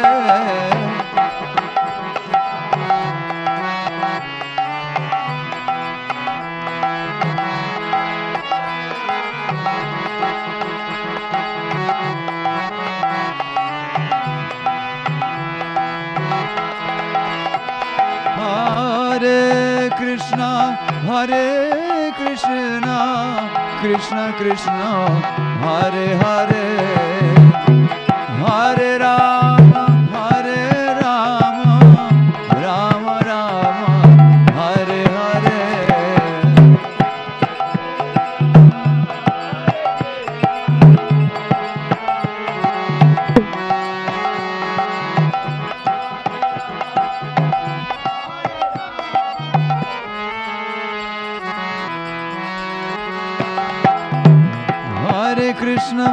Hare Krishna, Krishna Krishna, Hare Hare, Hare Rama, Hare Rama, Rama Rama, Hare Hare.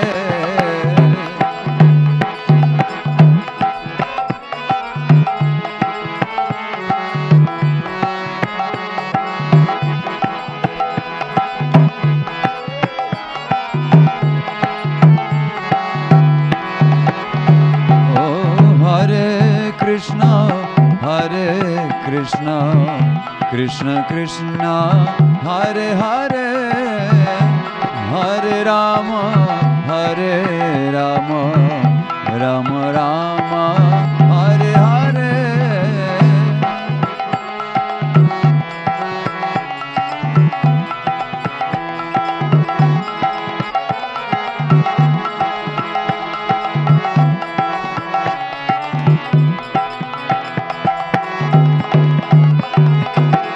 Hare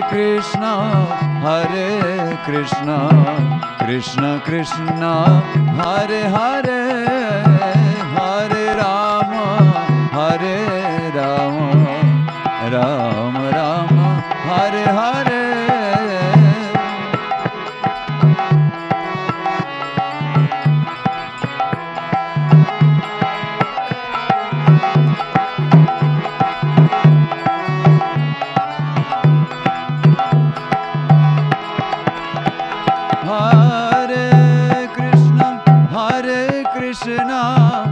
Krishna Krishna, Hare Hare, Hare Rama, Hare Rama, Rama Rama, Hare Hare.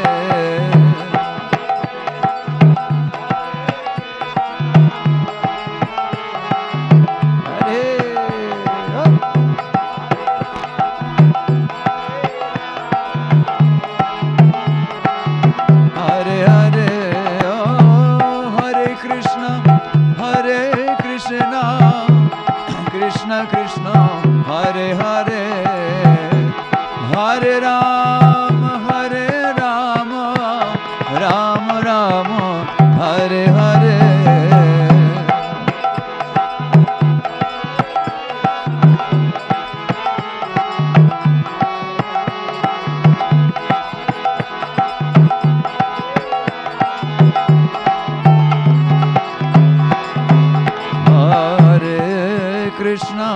Hare Krishna, Krishna Krishna, Hare Hare, Hare Rama, Hare Rama, Rama Rama, Hare Hare.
Krishna Hare Hare, Hare Ram, Ram Ram, Hare Hare.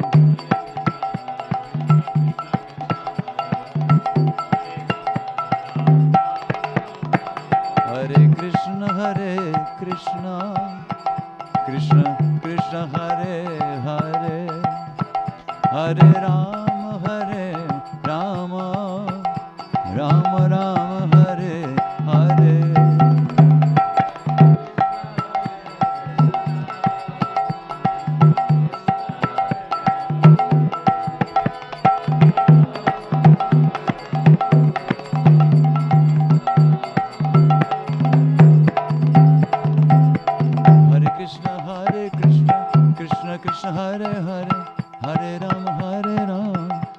Ram, Hare Hare, Hare Krishna.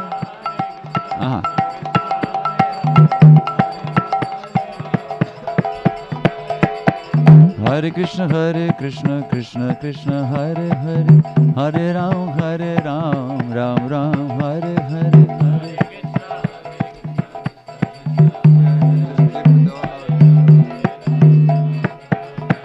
Oh, Hare Krishna, Krishna Krishna, Hare Hare, Hare Ram, Ram Ram, Hare Hare, Hare.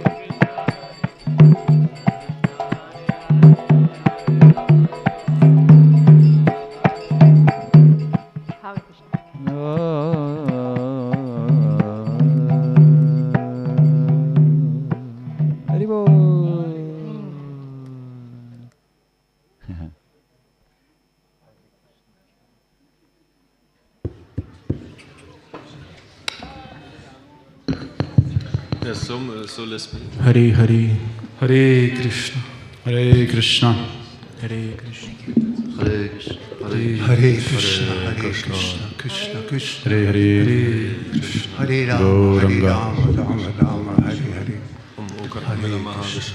Hare Krishna, dear devotees outside, the dramatical reading will start very soon. Join the tent. Everyone move up forwards, please, so that those who come late. Hare Krishna. Hare Krishna. Dramatical reading starting very soon. Shri Prahlad Lakshmi Singh Bhagavan ki jai. Narasimha Caturdasi Mahotsava ki jai. Hare Krishna. Hare Krishna. Hare Krishna. Hare Krishna. Hare Krishna. Hare Krishna. Hare Krishna. You too? Did you do it, sound? Hare Krishna. Hare Krishna. Haribo, Haribo. Hare Krishna. Hare Krishna. Hare Krishna. Krishna Krishna. Hare Rama, Rama Rama, Hare Hare. Krishna Krishna Krishna. Hare Krishna. Hare Krishna. Hare Hare. When there's a silence, Srila Prabhupada always saying, chant Hare Krishna, Hare Krishna, Krishna Krishna, Hare Rama, Hare Rama, Rama Rama, Hare Hare. Hare Krishna, Hare Krishna, Krishna Krishna, Hare Hare. No, say Hare Krishna. Hare Krishna. Hare Krishna. Hare Krishna. Hare Krishna. Hare Krishna. Hare Krishna. Hare Krishna. Hare Krishna. Hare Krishna. Hare Krishna. Hare Krishna. You have to say Om Namah Shivaya. I did, but I forgot. Too much. All right. Om Namo Bhagavate Vasudevaya. Om Namo Bhagavate Vasudevaya. Om Namo Bhagavate Vasudevaya. Om Namo Bhagavate Vasudevaya. Om Namo Bhagavate Vasudevaya. Om Namo Bhagavate Vasudevaya. Once in Satya Yuga, thousands of centuries ago, there lived a demoniac man by the name Hiranyakashipu. He wanted to be unconquerable and free from old age, and to be the emperor of the entire universe. Therefore, he began performing austerities. Extremely disturbed because of these severe penances, all the demigods left their planets and went to Brahmaloka. O Master of the Universe, because of the fire emanating from Hiranyakashipu's head, as a result of his severe austerities, we have left our planets and have come to you. If you think it proper, kindly stop these disturbances before all your obedient subjects are annihilated. Lord Brahma, accompanied by great sages, immediately started for the place where Hiranyakashipu was performing his penances.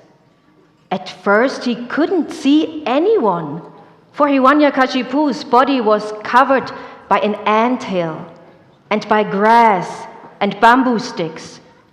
Then Lord Brahma spotted him, resembling a cloud-covered sun, heating the entire world by his austerities. Oh, son of Kashyapa Muni, please, get up, get up. All good fortune unto you.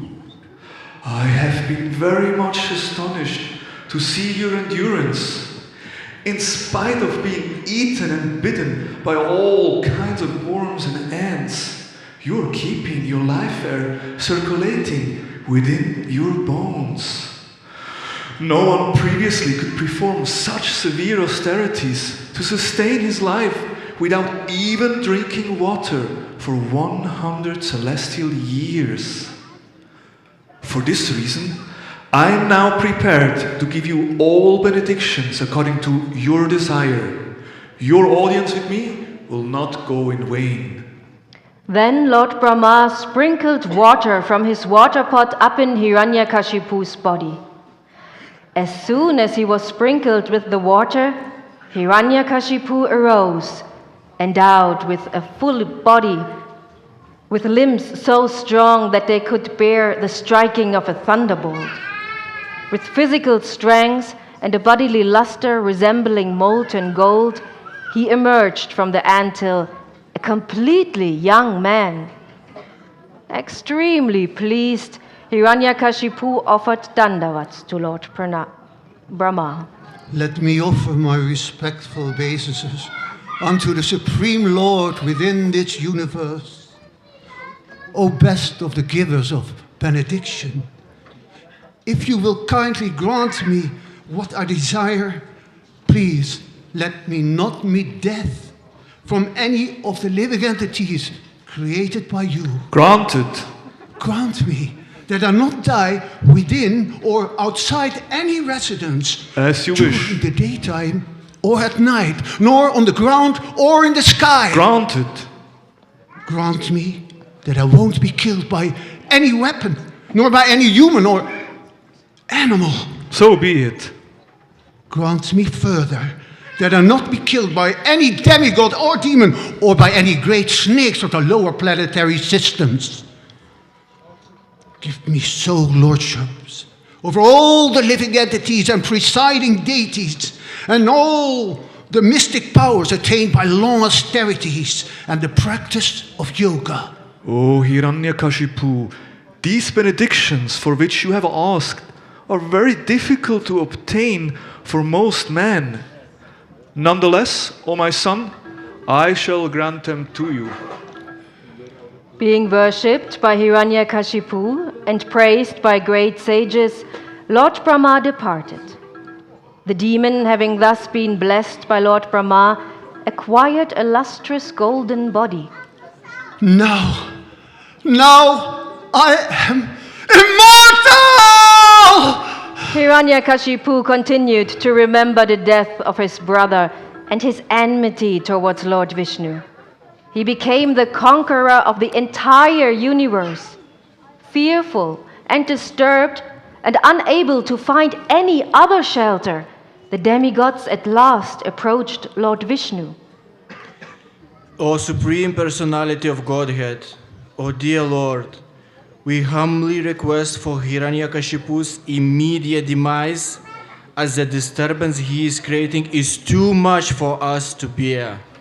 O Devas, do not fear. All good fortune to you. I know all about the activities of Hiranyakashipu and shall surely stop them very soon. Please wait patiently until that time. When the Supreme Personality of Godhead thus reassured all the demigods, they offered their respectful obeisances unto him and returned, confident that the demon was now practically dead. Hiranyakashipu had 4 wonderful, well-qualified sons, of whom the one named Prahlad was the best. Indeed, Prahlad was a reservoir of all transcendental qualities, being an unalloyed devotee of the Lord. Although born in a family of asuras, he himself was not a demon, but a great devotee of Lord Vishnu. Unlike other asuras, he was never envious, and he was never agitated when put into danger. From the very beginning of his childhood, he was uninterested in childish playthings. Indeed, he gave them up altogether and remained silent, being fully absorbed in God consciousness. Because of his spiritual advancement, he sometimes cried, sometimes laughed, sometimes sang loudly, and sometimes began to dance in ecstasy. Sometimes, feeling the touch of the Lord's lotus hand, he became jubilant and remained silent, his hair standing on end and tears gliding from his half-closed eyes because of his love for Lord Vishnu. His father sent him to Nanda and Amarka, the two sons of Shukracharya, to be educated. Prahlad heard the topics of politics and economics taught by his teachers, but he thought that politics involves considering someone as a friend and someone else as an enemy, and thus he did not like that. Once Hiranyakashipu took Prahlad on his lap. My dear son, please let me know what you think is the best of all the subjects you have learned from your teachers. O best of the Asuras, as far as I have learned from my Guru, any person who has accepted a temporary body and temporary household life is certainly embarrassed by anxiety because of having fallen in a dark well where there is no water but only suffering. One should give up this position and go to the forest and take shelter of the Supreme Personality of Godhead. Thus is the intelligence of children spoiled by the words of the enemy. Sandanabarka, give complete protection to this boy, so that in the future Vaishnavas who may go there in disguise may not further influence his intelligence. When Hiranyakashipu's servants brought Prahlad back to the Gurukul, his teachers, Sandar and Amarka, after hearing what had happened, became very upset. Dear Prahlad, all peace and good fortune unto you. Now kindly do not speak lies. Just reply with the truth. All the other boys are not like you, for they do not speak in a deviant way. How have you learned these instructions? O best of your family, how has your intelligence been spoiled in this way? Has this pollution of your intelligence been brought about by you or by enemies? We, your teachers, are very eager to hear about this. So please, tell us the truth, Prahlad.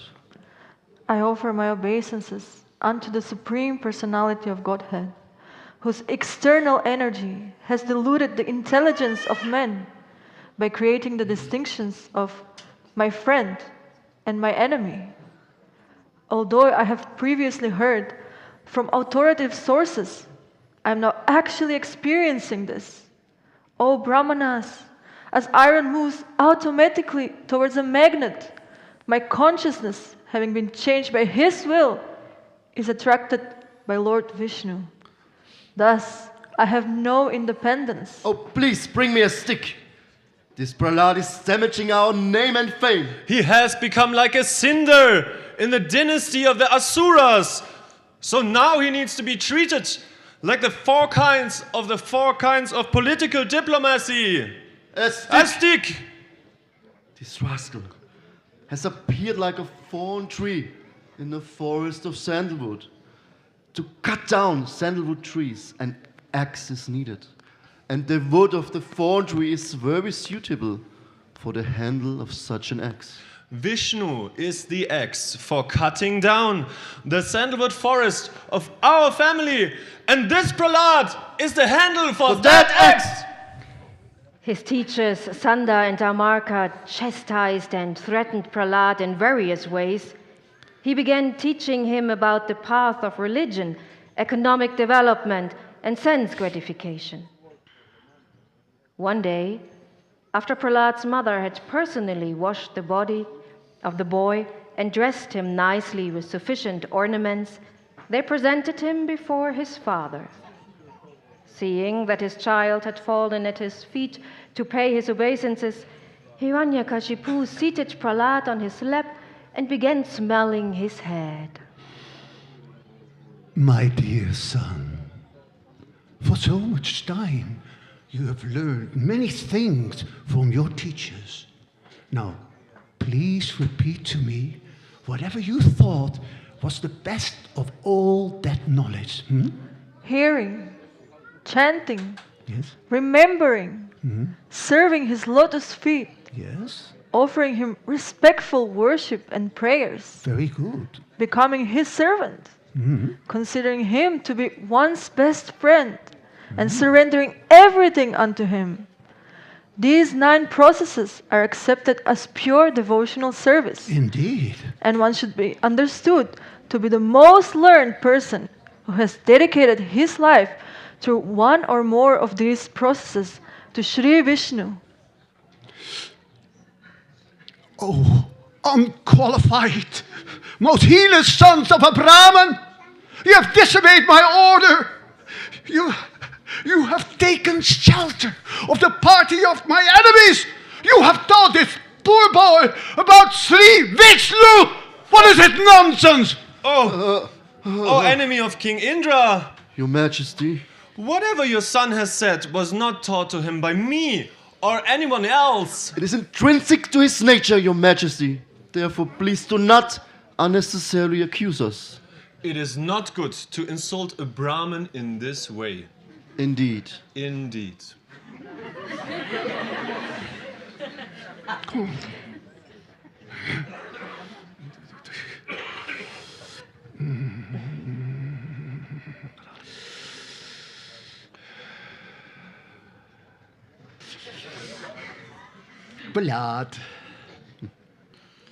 Prahlad, you rascal, most fallen of our family.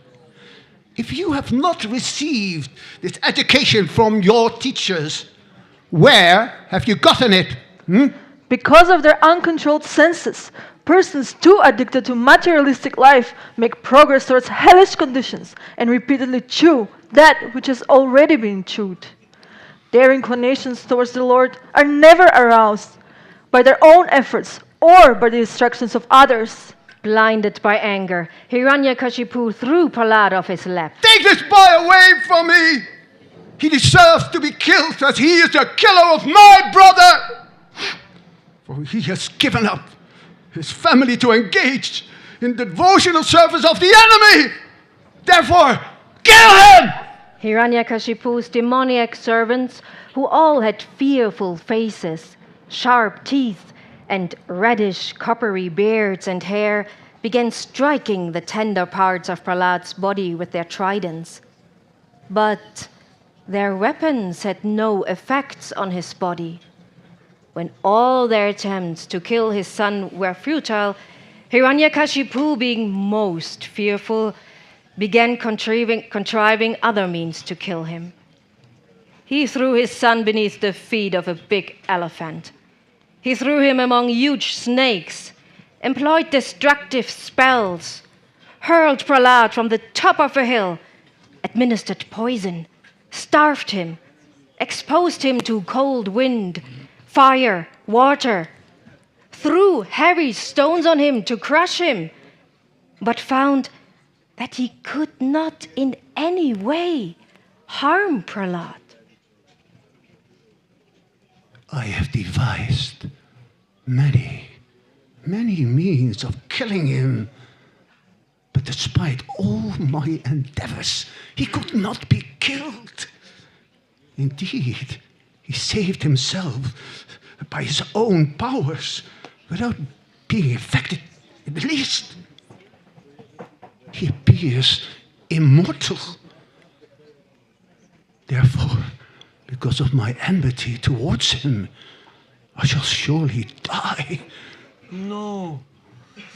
No, no. Oh Lord, when you simply move your eyebrows, all the devas of the various planets are most afraid. Without the help of any assistant, you have conquered all the three worlds, Your Majesty. Therefore, we do not find any reason for you to be morose and full of anxiety, my lord. Until the return of our father Shukracharya, let us bind him with the ropes of Varuna so that he cannot flee. Thus there's no cause for anxiety, Your Majesty. And by the time he is somewhat grown up, he will change in his intelligence. Indeed. Maybe. After hearing these instructions, Hiranyakashipu agreed and requested them to instruct Prahlad in the duty of royalty. When the teachers went home to attend to their household affairs, the students of the same age as Prahlad would call him. Prahlad, we're going to play outside. Do you want to come? Oh yes, Prahlad, please come. It will be so much fun.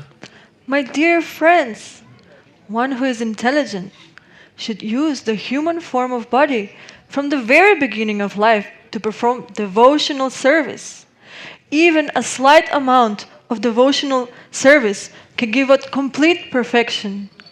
The Supreme Personality of Godhead, Narayan, who is in everyone's heart as the Supersoul, is the Father of all living entities. You cannot please him by becoming perfect brahmanas, demigods, or great sages, or by becoming perfect in etiquette or learning, nor by charity, austerity, sacrifice, cleanliness, or vows. The Lord is pleased only if one has unflinching, unalloyed devotion to him. Without sincere devotional service, everything is simply a show.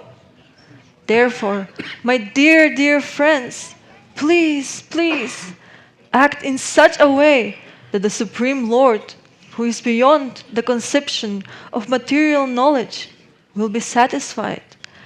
Act without enmity and show mercy to all living entities. I received this knowledge, which is based on logic and philosophy, from the great saint Narada Muni. But Prahlad, neither you, nor we, nor any teacher other than Sanda and Amaka. Dear friend, how was it possible for you to hear from Narada? When my father went to Mandarachala mountain to execute severe austerities, in his absence, the demigods, headed by Indra, made a strong attempt to subdue all the demons in warfare. They became victorious, and Indra arrested my mother. As she was being led away, Narada appeared and requested Indra to release her. After accepting his instructions, my mother stayed in Narada's care because she was pregnant with me and desired my safety. Narada Muni delivered his instructions both to my mother, who was serving him, and to me, who was within the womb. My mother has forgotten all those instructions, but I, blessed by Narada, did not. The real problem of life, my friends, is the repetition of birth and death, which is like a wheel rolling up and down, up and down. This wheel, however, completely stops when one is in touch with the Supreme Personality of Godhead. Therefore, my dear friends, immediately begin with meditating upon and worshipping Him, who is the Supersoul within everyone's heart.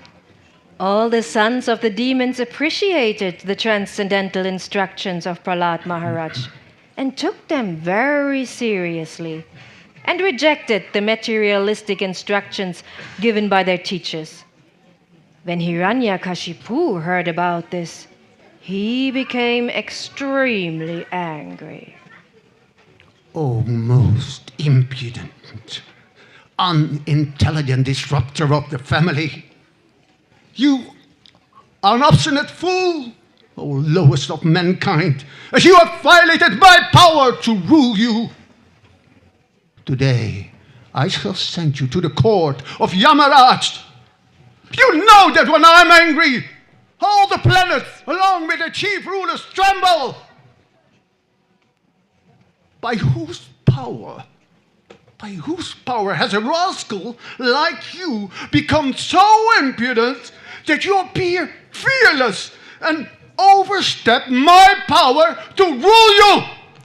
O great king, the source of my strength, of which you are asking, is also the source of yours. Indeed, the original source of all kinds of strength is one. Without him, no one can get any strength, whether moving or not moving, superior or inferior. Everyone, including Lord Brahma, is controlled by the strength of the Supreme Controller, by whose power this cosmic manifestation is created, maintained, and annihilated.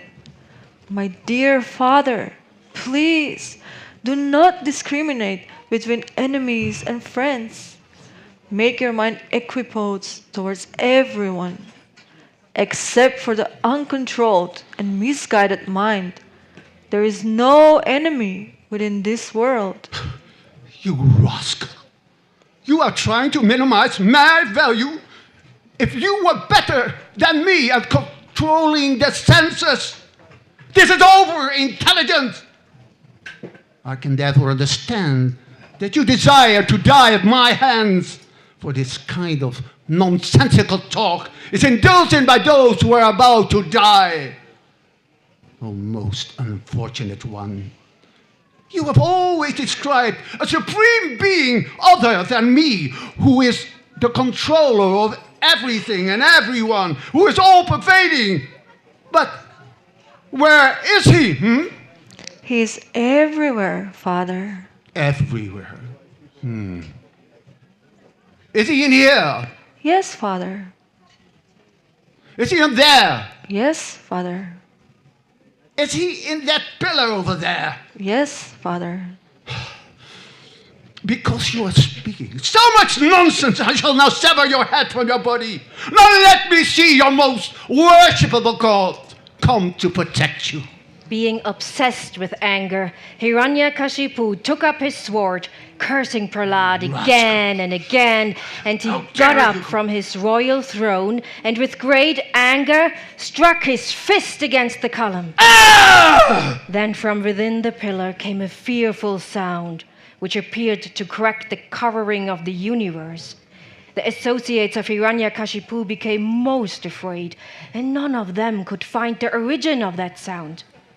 Then the Lord appeared from the pillar in the form never seen, just to prove that the statement of his servant Prahlad Maharaj was true. What is this creature? Half man, half lion? The Lord's form was extremely fearsome because of his angry eyes, which resembled molten gold, his shining mane, which expanded the dimensions of his fearful face, his deadly teeth, and his razor-sharp tongue, which moved about like the dueling sword. His ears were erect and motionless, and his nostrils and gaping mouth appeared like caves of a mountain. His jaws parted fearfully, and his entire body touched the sky. His neck was short and thick, his chest broad, his waist thin, and the hairs on his body as white as the rays of the moon. His arms resembled flanks of soldier, spreading in all directions. Lord Vishnu, who possesses great mystic power, has devised this plan to kill me. But what is the use of such an attempt? Who can fight with me? Ah! Thinking like this and taking up his club, Hiranyakashipu attacked the Lord. Ah! When Hiranyakashipu attacked the effulgent Lord, Hiranyakashipu became invisible. Thereafter, the great demon, who was extremely angry, swiftly attacked Narasimhadev with his club and began to beat him. Lord Narasimhadev, however, captured the great demon along with his club, just as Garuda might capture a great snake. When Lord Narasimhadev gave Hiranyakashipu a chance to slip from his hand, just as Garuda sometimes plays with a snake and let it slip from his mouth, the demigods who had just lost their abodes, who were hiding behind the clouds of fear of the demon, became very perturbed. When Hiranyakashipu was freed from the hands of Narasimhadev, he falsely thought that the Lord was afraid of his prowess. Therefore, after taking a little rest from the fight, he took up his sword and shield and again attacked the Lord with great force. Then the Supreme Personality of Godhead, who is extremely strong and powerful, captured Hiranyakashipu, who was protecting himself with his sword and shield, leaving no gaps open. As Hiranyakashipu moved his limbs here and there and all around, very much afflicted at being captured, Lord Narasimhadev placed the demon on his lap, supporting him with his thighs. And in the doorway of the assembly hall, the Lord very easily tore the demon to pieces with the nails of his hand. The Lord Narasimhadev's mouth and mane were sprinkled with drops of blood, and his fierce eyes were impossible to look at. Licking the edge of his mouth, the Supreme Personality of Godhead garlanded himself with the intestines taken from the Hiranyakashipu's body. Then, after uprooting the demon's heart, he threw the body aside and turned towards Hiranyakashipu's soldiers, who had come in thousands to fight him. But Lord Narasimhadev killed them all, merely with his nails. Joy! Being very angry and finding no contestant to face his power, he sat down in the assembly hall on Hiranyakashipu's throne. Because of fear and obedience, no one could come forward to serve the Lord directly. The wives of the demigods showered flowers from the heaven upon him, while the airplanes of the demigods, who desired to see the activities of the Supreme Lord, crowded the sky. All of them, headed by Lord Brahma, approached the Lord, but their hands folded at their heads. But they dared not to come forward. My Lord, you are unlimited and you possess unending potencies. No one can calculate your prowess, for your actions are never polluted by the material energy. Through the material qualities, you very easily create the universe, maintain it, and again annihilate it. Yet, you remain the same. I therefore offer my respectful obeisances unto you. O Supreme Lord, you are our deliverer and protector. Our shares of sacrifices, which are actually yours, have been recovered by you. By your presence, the gloom and darkness in our hearts have been dissipated. After these prayers of Brahma, Shiva, Indra, and other demigods and great sages, Lakshmiji, the goddess of fortune, was requested to go before the Lord by all present, who because of fear could not do so. But even she had never seen such a wonderful and extraordinary form of the Lord, and could not approach him. My dear Prahlad, Lord Narasimhadev is extremely angry at your demoniac father. Please, go forward and appease him. When Lord Narasimhadev saw the small boy prostrated at the soles of his lotus feet, He became most ecstatic in affection towards his devotee. Raising Prahlad, the Lord placed his lotus hand upon the boy's head. By the touch of the Lord Narasimha Dev's hand, Prahlad Maharaj was completely freed of all material contaminations.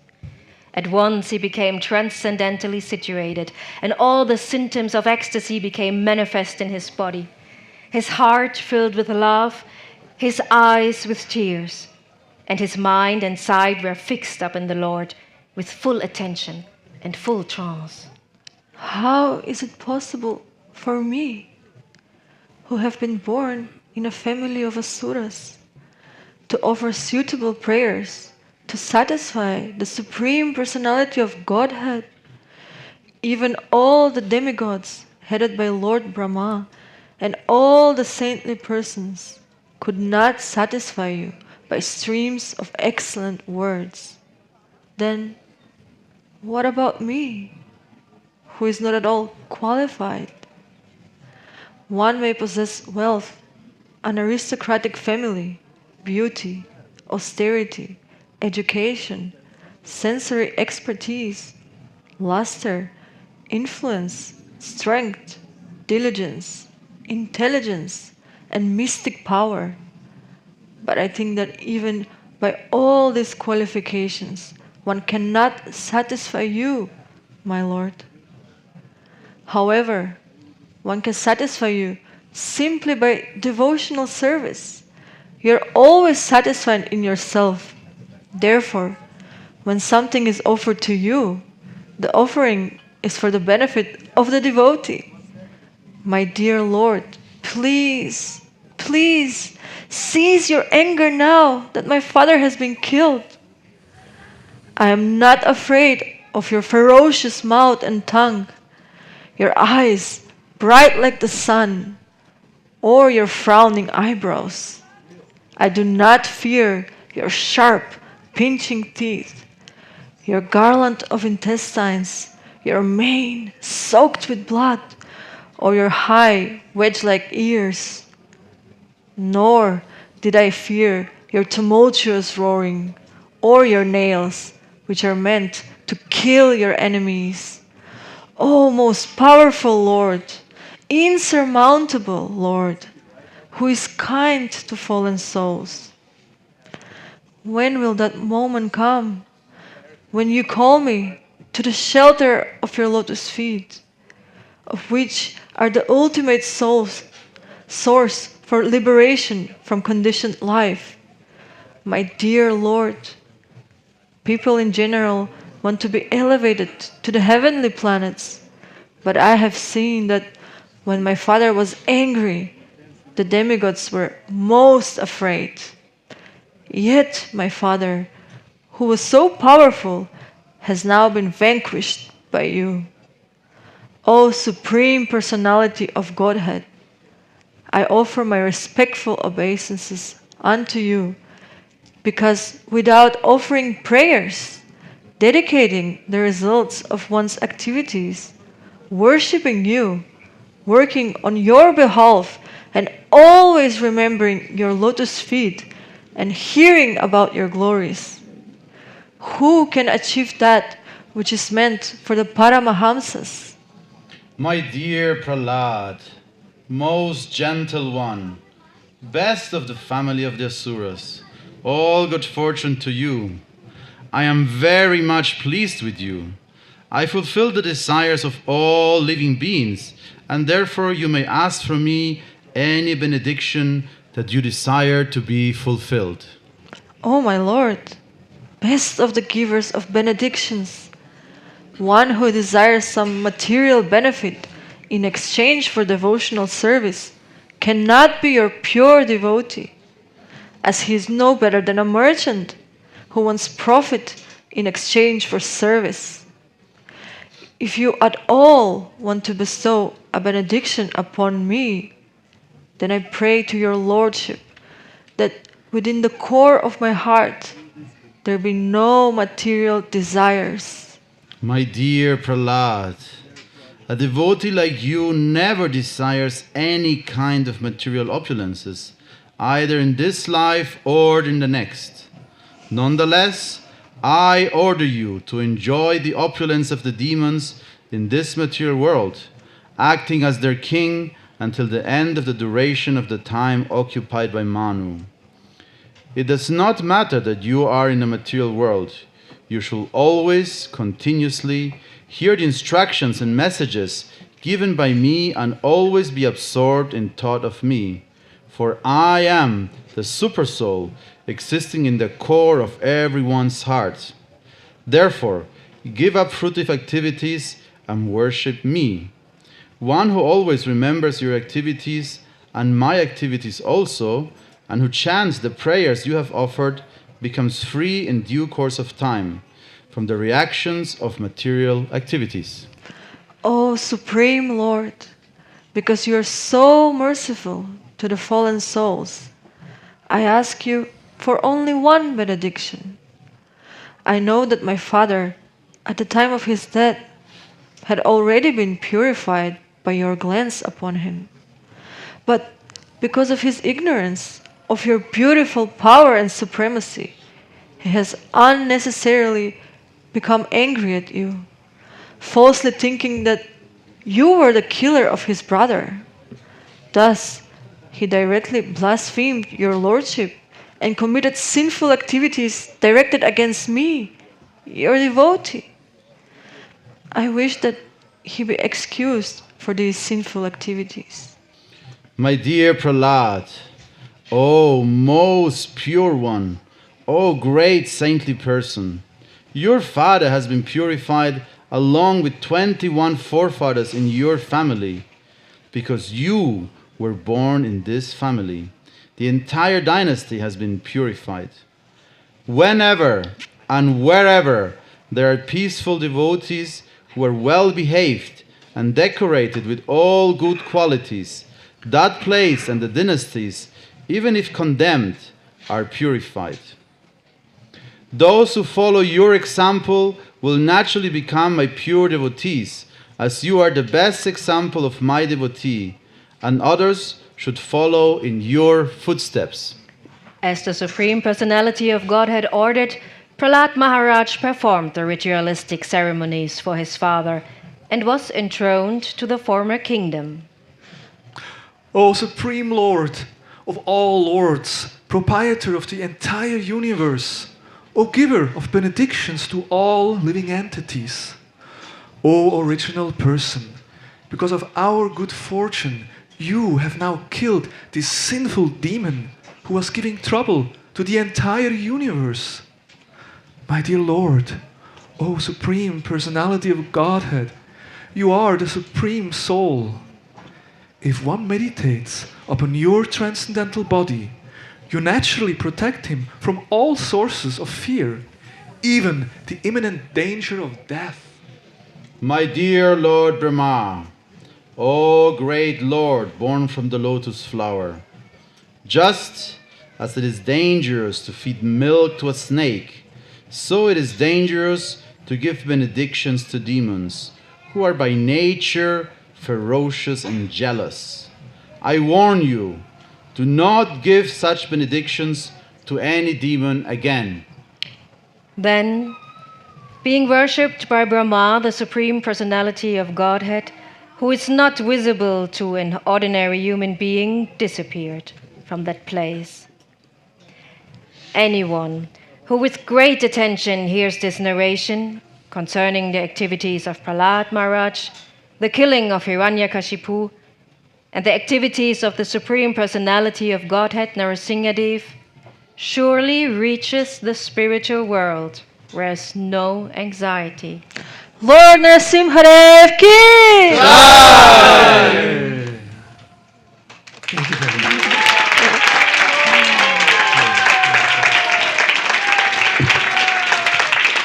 Srila Prabhupada, by whose mercy we have gathered here all together to hear these wonderful pastimes of the Supreme Lord and His devotee. Ki! Jai! Hari Hari Bol! Hari Hari Bol! Thank you very much. Hare Krishna. Hare Krishna. Hare Bol.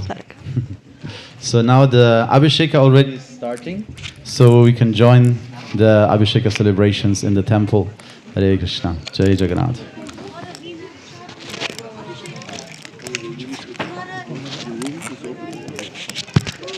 You can also take a nap.